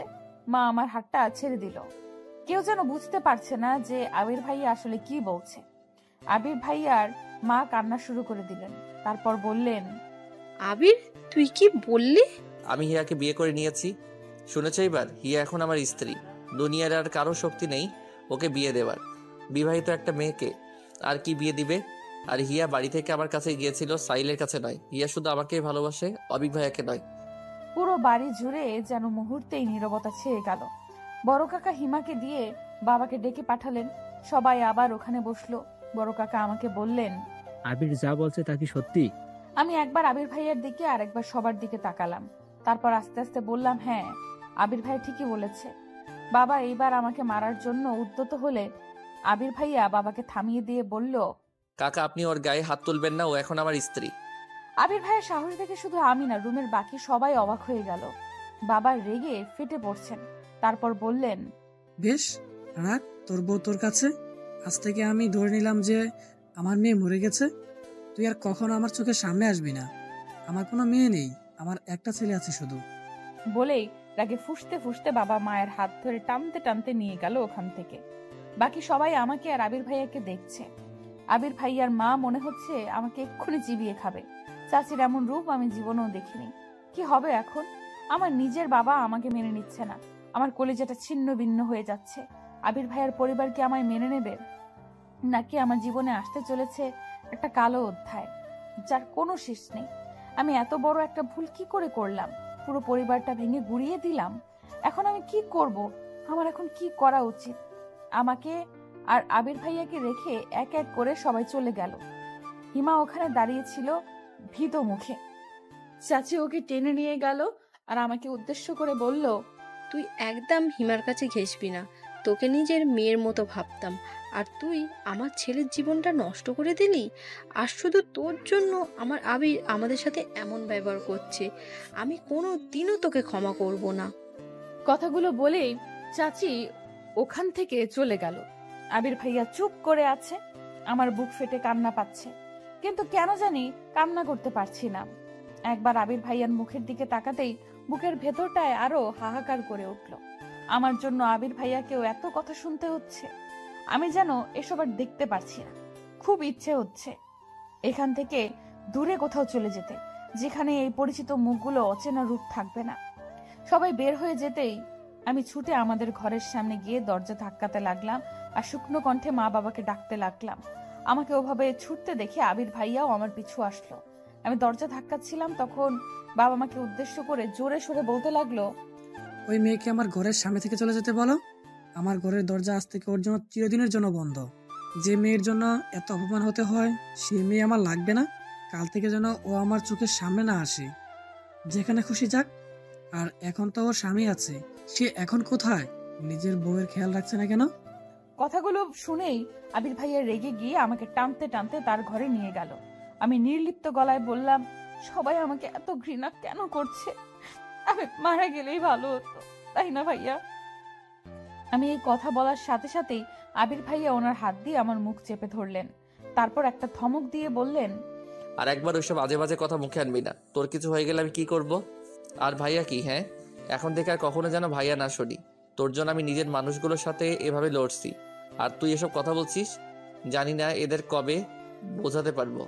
এমন সময় দরজায় কেউ ধাক্কা দিচ্ছিল। আবির ভাইয়া আমাকে বিছানায় বসিয়ে রেখে দরজা খুলতেই মেজু কাকা বললেন, আজকের রাতটা থাকতে দিলাম, কাল সকালে যেন আমি ওই মেয়েটাকে আমার বাড়িতে না দেখি।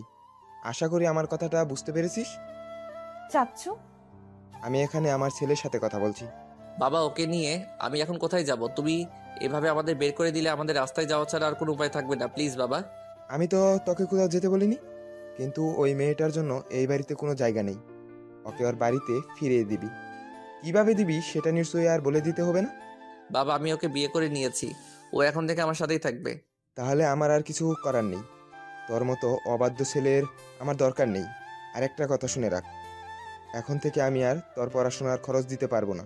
যে মানুষ বউ চালাতে পারে সে পড়ার খরচটাও জোগাতে পারবে। বলে দরজাটা খট করে ধাক্কা দিয়ে বের হয়ে গেল কাকা। আবির বিষণ্ণ মুখে আমার পাশে বসে পড়ল। আমি আর বসে থাকতে পারছিলাম না। আজ সারা দিন আমার কিভাবে কেটেছে তা ভুলেই গেছিলাম। তা মনে পড়তেই মাথাটা ঝিমঝিম করতে লাগলো। আমি আবিরের বিছানায় শুয়ে কপালে হাত দিলাম। দেখি শরীরের উত্তাপে আমার হাত পুড়ে যাওয়ার মতো অবস্থা। আমি আবিরকে কিচ্ছু বললাম না। এমনিতেই বাড়িতে রাবণের চিতা জ্বলছে, তার উপর আমার এই জ্বর। কতক্ষণ কেটে গেছে জানি না। চোখ খুলতেই দেখতে পেলাম যে আবির আমার কপালে কাপড় ভিজিয়ে দিয়ে রেখেছে আর আমার পাশেই বিছানার উপরে বসে আছে। আমি চোখ খুলতেই হন্তদন্ত হয়ে বলল, এখন কেমন লাগছে? ঘুম হয়েছে কি একটু? কিছু খেয়ে ওষুধটা খেয়ে নেন। আমি মাথাটা তোলার চেষ্টা করে ব্যর্থ হলাম। আবির নিজে আমার মাথার নিচে বালিশ দিয়ে আমাকে বসিয়ে দিল। তারপর খাবারের প্লেটটা আমার সামনে এনে নিজ হাতে মাখিয়ে বলল, দেখি এবার হা কর। ভাইয়া সরি, মানে আমি বলছিলাম যে আপনি আমার মাকে একটু ডেকে দিন, আপনি ঘুমিয়ে পড়ুন আর আমার হাত দিয়ে আমি খেতে পারবো। আর এত রাতে আপনি খাবার আর ওষুধ কোথায় পেলেন? হিমা দিয়েছে। আর দেখ হিয়া, এখন তুই অসুস্থ, একদম বেশি কথা বলবি না। তোর মা এখন ঘুমিয়ে পড়েছে, চুপচাপ খেয়ে ওষুধটা খেয়ে ঘুমিয়ে পড়। আমি আর কিছু না বলে বাধ্য মেয়ের মতো খাবারটা খেতে লাগলাম। তারপর আব্রিলকে উদ্দেশ্য করে বললাম, আপনি কি কিছু খেয়েছেন? আমাকে নিয়ে তোর চিন্তা করতে হবে না, আমার অভ্যাস আছে। আপনিও খান আমার সাথে। আপনি না খেলে আমিও আর খাবো না। হিয়া জিদ না করে খেয়ে নে, অনেক রাত, এখন বেশি কথা বলিস না। অবশেষে আমার জিদের কাছে আবির হেরে গেল আর ও নিজেও আমার সাথে খেয়ে নিল। তারপর আমি ওষুধ খেয়ে কখন ঘুমিয়ে পড়েছি মনে নেই। সকালের আলো ফুটেছে মাত্র। আমার শরীরটা এখন অনেকটা সুস্থ। আমি বাথরুম থেকে ফ্রেশ হয়ে এসে দেখি যে আবির ঘুমাচ্ছে। আমি ওনার মায়াবী মুখটার দিকে অপলক দৃষ্টিতে তাকিয়ে আছি। এমন সময় দরজায় ধাক্কার আওয়াজে আমি চমকে ঘুম ভাঙে। আমি দরজা খুলতেই হিমা হন্তদন্ত হয়ে রুমে প্রবেশ করেই আশেপাশে দেখে দরজাটা বন্ধ করে দেয়। আমি অবাক হয়ে জিজ্ঞেস করলাম, এত সকালে তুই? কি হয়েছে, এমন হাঁপাচ্ছিস কেন? তোর জ্বর তো এখন নেই। শোন, তোকে যা বলতে এসেছি, তুই কি সত্যি আবির ভাইকে ভালোবাসিস? না মানে আমি বলতে চাচ্ছিলাম যে আমাদের দেখে তোর কি মনে হয় আমরা সবাইকে কষ্ট দিচ্ছি নাটক করার জন্য? তোর একটা চিঠি পুরো পরিবারকে ভেঙে দিচ্ছে আর তুই আমাকে জিজ্ঞেস করছিস আমি তোর ভাইকে ভালোবাসি কিনা? তোকে বাঁচাতে আমরা চুপ করে আছি আর তুই কিনা। সরি হিয়া পাখি, আমাকে মাফ করে দে। আমি বুঝতে পারিনি যে এই বিষয়টা এত দূর করাবে। তুই আমাকে হেল্প করেছিস আর আমি তোকে হেল্প করব না? তুই কি বলতে চাচ্ছিস সীমা? তুই আবির ভাইকে সত্যি ভালোবেসে থাকলে এখনই এখান থেকে চলে যা। হিমা, এসব তুই কি বলছিস? আমরা পালাবো কেন? এখন তো সবাই ব্যাপারটা জেনেই গেছে। আজ হোক আর কাল হোক সবাই মেনে নেবেই, আমরা তাদের সন্তান। বড় কাকা এসেছে, কি বলছিস শুনলে তুইও পালাতে চাইবি। কিরে হিমো, এত সকালে তুই? কিছু হয়েছে? ভাইয়া তুমি তাড়াতাড়ি উঠে রেডি হও। রেডি হব মানে কি বলছিস তুই এসব? হিয়াকে নিয়ে এক্ষুনি বাড়ি থেকে চলে যাও। হিমো, তুই কি পাগল হয়ে গেছিস নাকি? আর সবার মতো তুই আমাদের তাড়ানোর জন্য উঠে পড়ে লেগেছিস? বড় কাকা এসেছে, বাবা আর কাকারা সবাই কথা বলছে ওই ঘরে। আমি মাত্র শুনে আসলাম। কি বলছে সবাই? বড় কাকারা আর সবাই মিলে এই সিদ্ধান্ত নিয়েছে যে এখনকার মতো তোদের মেনে নেবে, কিন্তু কাউকে কিছু জানাবে না। তারপর আবির ভাইয়া চলে যাওয়ার পর তোদের ডিভোর্স পেপার রেডি করবে আর সেখানে যেভাবেই হোক একবার তোমাদের সাইন পড়লেই সব শেষ। হিয়া তোকে আবার বিয়ে দিয়ে দেবে, আর বিয়েটা তখনই দেবে যখন আবির ভাইয়া শহরে থাকবে। আবির ভাইয়া যেন তা জানতে না পারে, তার জন্য। আর একবার বিয়েটা হয়ে গেলেই খেল খতম। আর বাবা আর মেজো কাকা বড় কাকার ওই আইডিয়ার সাথে একমত হয়েছে। আমি সাধারণত এত সকালে উঠি না, কিন্তু সবার চেঁচামেচি শুনে উঠে এসব শুনতে পাই। ওরা এখনো সবকিছু প্ল্যান করছে, কিভাবে কি করবে। আমি তো ওদের কাছে ছুটে এলাম এসব জানানোর জন্য। মগের মূল্য পেয়েছে নাকি? আমরা কি ছোট বাচ্চা নাকি যে উল্টাপাল্টা বোঝাবে আর তাই বুঝবো? আমি কিছুতে এসব হতে দেব না।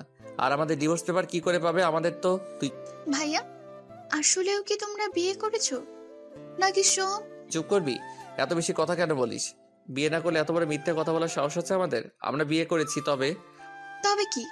আসলে আমাদের কাগজ এখনো হাতেই পাইনি, তাই না? আর আমরা কিছুতেই বড় কাকার ফাঁদে পা দেব না। তার আগে বল, তুই কি 100% শিওর? 100% মানে 1000% শিওর। আর কিছুক্ষণ থাকলে ওরা চলে আসবে। আর ওদের হাতে পড়লে পালানোর রাস্তা খুঁজে পাবে না। তখন না পারবে বাড়ি থেকে বের হতে, আর না পারবে ওনাদের মুখের উপর কথা বলতে। বাবা তো সকালে চলে যেতেই বলেছিল, তাই এখন যাওয়াটাই যুক্তিযুক্ত। বাড়িতে থাকলেই ঝামেলায় পড়তে হবে। পরে সব ঠিকঠাক হলে বাড়ি চলে এসো ভাইয়া। এখন তুমি হিয়াকে নিয়ে বেরিয়ে পড়ো। কি যাবে? আচ্ছা ঠিক আছে, আমরা এখনকার মতো চলে যাচ্ছি। তুই আমাদের আপডেট জানাস। কিরে তুই কথা বলছিস না কেন? যাবি না আমার সাথে নাকি তুই? অবশ্যই, আমি এখানে থাকলে তো আমাকে বিয়ে দিয়ে দিবে। আমি একাই আপনার কাছে চলে গিয়েছিলাম, আর এখন তো আপনার সাথেই যাব। এখন আর ভয় কি? ভয় হচ্ছে না? কিসের ভয়? আমি কোথায় নিয়ে যাব, কিভাবে রাখবো, কি কি খাওয়াবো এসব ভেবে চিন্তা হচ্ছে না? আপনি যেখানে নিয়ে যাবেন আমি সেখানেই যাব। আপনি যেখানে থাকবেন আমিও সেখানেই থাকবো। আর আপনি যা খাবেন আমিও তাই খাবো। কষ্ট হলে সহ্য করতে পারবি? আপন মানুষদের থেকে এত কষ্ট যে মেয়ে হজম করতে পারে, সে অন্য যে কোনো কষ্ট হাসি মুখে বরণ করে নিতে পারে। আপনি শুধু আমাকে এখান থেকে দূরে নিয়ে চলুন। আমি আর এদের এমন ঘৃণার চাহনি সহ্য করতে পারছি না। আমি হিয়ার ঘরে যাচ্ছি, ওর কিছু প্রয়োজনীয় জিনিস নিয়ে আসছি। সবাই এখন বসার ঘরেই আছে। তোমরা তাড়াতাড়ি রেডি হয়ে নাও, বেশি দেরি করা যাবে না। আবির ফ্রেশ হয়ে আসতে আসতে হিমাও একটা ছোটখাটো ব্যাগ নিয়ে হাজির হলো। ওই ব্যাগে কি আছে আমি নিজেও জানি না। ব্যাগের সাথে সাথে হিমা কিছু টাকাও তুলে দিল আবিরের হাতে আর বলল, কিছু আমার জমানো টাকা, কিছু মায়ের জমানো টাকা, আর কিছু বাবার টাকা থেকে নিয়েছি। কত আছে জানি না, তবে 15-20 হাজার হবে হয়তো। তুই সবার টাকা চুরি করেছিস কেন? এসব নিয়ে এখন তোমার ভাবতে হবে না। মা বাবা যা বলে সেটা পরে দেখা যাবে। তারা এমনিতেই বুঝবে যে টাকাগুলো তুমি নিয়ে গেছো, আমার কিছু হবে না। আর তুমি না থাকলে গালাগালি কাকে করবে? তোমরা তাড়াতাড়ি বের হও, আর হিয়ার খেয়াল রেখো, ও বাইরে কখনো থাকেনি তো। সেটা তোকে বলে দিতে হবে না। তুই নিজের খেয়াল রাখিস আর এমন কোনো ভুল করিস না যা পুরো পরিবারের জন্য অভিশাপ বয়ে আনে। আমরা বের হব আর তখনই দেখি যে আমার মা আমার দিকেই আসছে। তারপর কান্না বিজড়িত কণ্ঠে বলল, হিয়া, সবাই তোদের মেনে নিয়েছে। আবিরের পড়াশোনা শেষ হলে তাদের ধুমধামে বিয়ে দিয়ে দেবে। মায়ের আশা দেখে আবির ব্যাগটা খাটের তলায় লুকিয়ে ফেললো। হিমাও দরজার আড়ালে লুকিয়ে পড়লো। আমি মাকে জড়িয়ে ধরে কাঁপতে লাগলাম। তারপর বললাম, সবাই কোথায় মা? আমি জানতাম সবাই আমাদের ক্ষমা করে দেবে। সবাই বসার ঘরে তোদের নিয়ে আলোচনা করছে। আমি তোকে জানাতে আসলাম কথাটা। চল মা, ঘরে চল। মা, তুমি আমার জন্য 1 কাপ চা বানাও তো। যাও, আমি আসছি একটু পরে। মা খুশি মনে ওখান থেকে চলে যেতেই আমি আর আবির পা টিপে টিপে বাড়ি থেকে বেরিয়ে পড়লাম। হিমা বারবার দেখছিল যে কেউ আসছিল কিনা। অবশেষে আমরা সফলভাবে রাস্তায় পৌঁছে গেলাম। রাস্তায় কোনো রিক্সা ছিল না। আমরা হেঁটেই কিছু দূরে গেলাম। তারপর আবির কেউ একজনকে ফোন করে আসতে বলল। কিছুক্ষণ পর একটা রিক্সাওয়ালা আসতেই বুঝতে পারলাম যে আবির ওই রিক্সাওয়ালাকেই আসতে বলেছিল। আবির তাড়াতাড়ি রিক্সা চালাতে বলল, কেউ এসে পড়লে সব পণ্ড হয়ে যাবে। বাসে ওঠার আগে আবির হালকা কিছু নাস্তা আর পানীয় কিনে নিল দোকান থেকে। তারপর বাসে উঠেই আমরা নাস্তা করে নিলাম। আমার খেতে ইচ্ছে হচ্ছিল না, কিন্তু আবিরকে দেখলাম গোগ্রাসে গিলছে, হয়তো অনেক ক্ষুধা লেগেছে। আমরা দুজনেই চুপচাপ বসে আছি। আমি নীরবতা ভঙ্গ করে বললাম, আমরা এখন কোথায় যাচ্ছি? সর্বপ্রথম কেন কাজী অফিসে যেতে হবে? কিন্তু আমরা তো অলরেডি বিয়ে করে নিয়েছি, তাহলে আবার কাজী অফিসে কেন? এইভাবেই বিয়ে করে কি আমরা স্বামী স্ত্রী হইনি? আবার বিয়ে করতে হবে? আরে গাদি, কাগজ কলমে আমাদের বিয়ের রেজিস্ট্রি না থাকলে কেউ কি বিশ্বাস করবে সে আমরা বিবাহিত? তার জন্য। ও আচ্ছা। এখন কেমন লাগছে? খারাপ লাগছে? খুব ভালোই লাগছে। আপনি পাশে থাকলে খারাপ লাগা আমার ধারে কাছেও ঘেঁষতে পারে না। শেষের কথাগুলো বিড়বিড় করে বলায় হয়তো আবির শুনতে পাইনি, তাই আবার বলল, অমন বিড়বিড় করছিস কেন? যা বলার জোরে বল। না, কিছু না। বাড়ি থেকে আবিরকে কল করেই যাচ্ছে। আবির কল রিসিভ করছে না। একটু পরেই হিমা কল করলো। আবির ফোনটা রিসিভ করতেই চাচির কণ্ঠ ভেসে এলো, আবির, কোথায় তুই বাবা? তোর বাবা কাকারা সব মেনে নিয়েছে। বাড়ি ফিরে আয় বাবা। তুই আমাদের কিচ্ছু না জানিয়ে এভাবে চলে যেতে পারলি? কোথায় তুই বাবা? তাড়াতাড়ি বাড়ি আয়, সবাই তোদের জন্য অপেক্ষা করছে। আর কেউ কিচ্ছু বলবে না। মা, আমরা চলে এসেছি, অনেক দূর এসে পড়েছি। এখন আর ফিরে যাওয়া সম্ভব নয়। তুমি সবাইকে বলো যে কিছুদিন পর আমি হিয়াকে নিয়ে চলে আসবো। কিন্তু বাবা, তুই তো হোস্টেলে থাকিস, হিয়াকে নিয়ে কোথায় থাকবি? পাগলামি করিস না বাবা, ফিরে আয়। আমি পাশে থাকায় আবির আর চাচির সব কথাগুলো শুনতে পাচ্ছিলাম। চাচি কথাগুলো বলা শেষ করতে না করতে ফোনের ওপাশ থেকে একটা মোটা পুরুষ কণ্ঠ ভেসে এলো। আমার বুঝতে বাকি রইল না যে এটা বড় কাকা। আবির, তুই যেখানে থাকিস না কেন হিয়াকে নিয়ে এক্ষুনি বাড়ি চলে আয়। তোর সাহস হয় কি করে বাড়ির মেয়েকে নিয়ে পালানোর? আমি তো পালাইনি, বাবা আমাকে বের করে দিয়েছেন। আমি বলছি ফিরে আয়, যা করার বাড়ি থেকেই করা যাবে। আমাদের আজকে বিয়ে দিবেন কি বাড়ি গেলে? বেহায়া ছেলের কথা দেখো, আগে নিজের পায়ে দাঁড়া, তারপর বিয়ের কথা বলিস। লজ্জা করছে না আমার সামনে বিয়ের কথা বলতে? আপনারা হিয়ার জন্য জায়গায় বিয়ে দিতে চান, তাই না? এসব তোকে কে বললো? সত্যি কিনা তাই বলুন।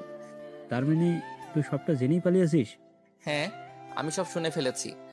আমাকে আর বোকা বানাতে পারবেন না। আমি তোকে লাস্ট ওয়ার্নিং দিচ্ছি আবির, হিয়াকে নিয়ে ফিরে আয়, এর ফল কিন্তু ভালো হবে না। সরি কাকা, আমি আপনার এই অনুরোধটা রাখতে পারলাম না। আজকের মধ্যে বাড়ি না ফিরলে এই বাড়ির দরজা তোদের জন্য চিরদিনের জন্য বন্ধ হয়ে যাবে, এই আমি বলে রাখলাম। বলে এরাকে ফুসতে ফুসতে বড় কাকা কল কেটে দেয়। তার মানে হিমার কথাই ঠিক, আবিরের মুখটা চিন্তা ভাবনায় ডুবে আছে। আমার নিজেরই চোখে পানি চলে আসে আবিরকে দেখে। জানি না আবির আমাকে কোথায় নিয়ে যাবে, আর আমরা কিভাবেই বা থাকবো। এই অচেনা শহরে আমি আদৌ থাকতে পারবো কিনা জানি না। শেষ পর্যন্ত আমার ভাগ্যে এই ছিল, সাথে আবিরের জীবনটাও আমি কোনো অনিশ্চয়তার দিকে ঠেলে দিচ্ছি জানি না। আমরা বাস থেকে নেমে একটা রিকশায় উঠলাম। তারপর আবির আমাকে একটা কাজী অফিসের সামনে নিয়ে গেল। সেখানে আগে থেকেই নিশি আপু আর আবিরের আরেকটা ফ্রেন্ড ছিল। আমরা যাওয়ার পর আবির আমার সাথে ওই ছেলেটার পরিচয় করিয়ে দিল। তারপর আমরা কাজী অফিসের ভেতরে ঢুকলাম। সবকিছু হয়তো আগে থেকেই ঠিক করা ছিল, তাই আমাদের বিয়ের সবকিছু শেষ করতে বেশি দেরি হলো না। এর মধ্যে আমাদের বাড়ি থেকে কয়েকবার ফোন এসেছে, আবির রিসিভ করেনি। কাজী অফিস থেকে বের হতে প্রায় দুপুর হয়ে গেল। আমরা সবাই একটা রেস্টুরেন্টে বসে লাঞ্চ শেষ করলাম। আমরা সেখানেই বসে আছি, এমন সময় হিমার ফোন দেখে আবির রিসিভ করলো। তখন হিমা বলে উঠল, ভাইয়া তোমরা এখন বাড়ি চলে আসতে পারো, সবাই তোমাদের মেনে নিবে বলেছে। তুই তো বলেছিলি যে এসব নাটক এখন মেনে নেওয়ার অভিনয় করছো। হ্যাঁ বলেছিলাম, তবে এবার সত্যি মেনে নেবে বলেছে। বড় কাকা নিজে বলেছে যে আজকেই সব আত্মীয়দের দাওয়াত করবে তোদের বিয়ে উপলক্ষে। যদি তোরা আজ ফিরে আসিস তো। কি বলছিস তুই এসব? আজকে সবাইকে বলবে? এত তাড়াতাড়ি এত ব্যবস্থা কি করে করবে? আর এত তাড়াতাড়ি রং পাল্টানোর মানুষ তো কাকা নয়। সত্যি করে বল, কি হয়েছে? মা বাবা কি বড় কাকাকে কিছু বলেছে? বাবার রাগ কমেছে? সবাই রাজি হয়েছে। তোর বাবাকে বড় কাকার কাছে যেতে হয়নি। বড় কাকা নিজেই ছোট কাকা আর বাবার কাছে এসে বলেছে তোদের বিয়ের ব্যাপারটা তাড়াতাড়ি সবাইকে জানাতে। রিয়েলি? হ্যাঁ, আর মজার ব্যাপার কি জানিস? না বললে জানবো কি করে? অভিক ভাইয়া এসেছে। তার মানে অভিক ভাইয়াই কি বড় কাকাকে রাজি করিয়েছে? জানি না, তবে অভিক ভাইয়া ওনার এক বান্ধবীকে নিয়ে এসেছে। আমার তো মনে হয় গার্লফ্রেন্ড, গ্রামের বাড়ি দেখাতে নিয়ে এসেছে। ও, তাহলে এই কাহিনী? কি কাহিনী? অভিক ভাইয়া বাড়িতে একটা মেয়ে নিয়ে এসেছে, ব্যাপারটা বুঝতে পারছিস? এতে বোঝার কি আছে, সে তো আবির ভাইয়া এনেছিল। দুইটা ব্যাপার এক নয়। তুই বলি না অভিক ভাইয়া যাকে এনেছে সে ওনার গার্লফ্রেন্ড হতে পারে। এই কারণেই বড় কাকা হয়তো আমাদের মেনে নিতে রাজি হয়েছে।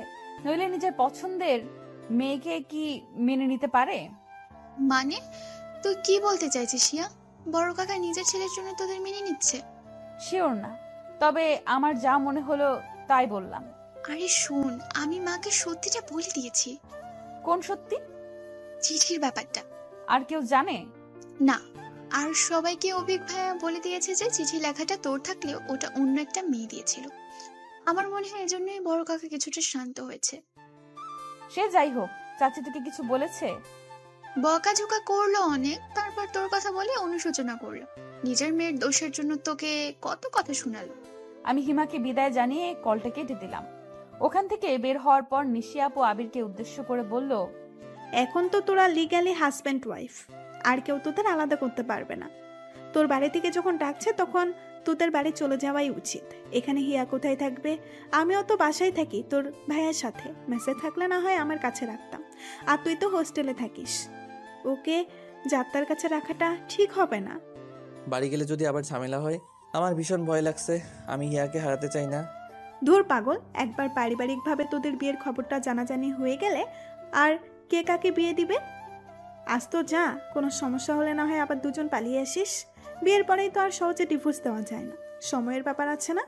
আর নেক্সট টাইম তুই ফেরার সময় বাসা ঠিক করে তারপর হিয়াকে নিয়ে আসবি। ওকে একা ওখানে না রেখে আসলেই হবে।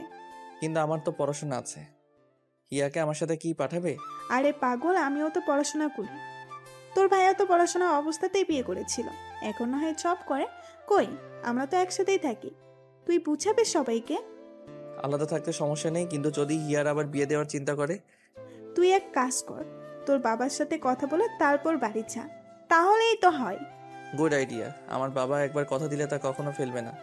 নিশি আপুর কথা মতো আবির ওর বাবার সাথে কথা বলল। তারপর খুশিতে প্রায় লাফিয়ে উঠে বলল, বাবা রাজি হয়েছে, আমরা আজ ফিরলে সবাইকে আমাদের বিয়ের ব্যাপারটা জানিয়ে দেবে। আর এখানে বাসা দেখে হিয়াকে নিয়েও আসতে দেবে। আমি তো ভাবতেই পারিনি বাবা। সব বড় কাকার ভয়ে আমাদের সাথে এমন ব্যবহার শুরু করেছিল। এখন বড় কাকাই যখন রাজি তখন আর ভয় কি। তারপর আমরা নিশি আপু আর আবিরের আরেক বন্ধুকে বিদায় জানিয়ে বাড়ির পথে রওনা হলাম। সারা রাস্তা আমার ভীষণ চিন্তা হচ্ছে, বাড়ি গেলে কি হবে না হবে। আমি আবিরের কাঁধে মাথা রেখে চোখ দুটো বন্ধ করে রাখলাম। ঘুম আর আসলো না। কাল থেকে জার্নি করতে করতে আজকের জার্নিটা আর কিছু মনেই হচ্ছে না। আর আবির পাশে থাকায় আরো খারাপ লাগছে না। অনেক চিন্তা ভাবনা নিয়ে বাড়িতে ঢুকলাম আমি আর আবির। আজ সন্ধে না হলেও সন্ধ্যের কাছাকাছি। আমাকে দেখে আমার খালাতো বোন ছুটে আসলো। ওকে দেখে আমি কিছুটা অবাক হয়ে গেলাম। আরো অবাক হলাম যখন দেখলাম আমাদের বাড়ি আর আবিরদের বাড়ি ভর্তি মানুষ, বাইরের কেউ না। আমার নানা বাড়ি, আবিরের নানা বাড়ি আর আমার ফুপুর বাড়ির সবাই এসেছে। আমাদের পরিবারটা আসলে অনেক বড়, তাই মনে হচ্ছে যে পুরো একটা অনুষ্ঠান বাড়ি। আমি আর আবির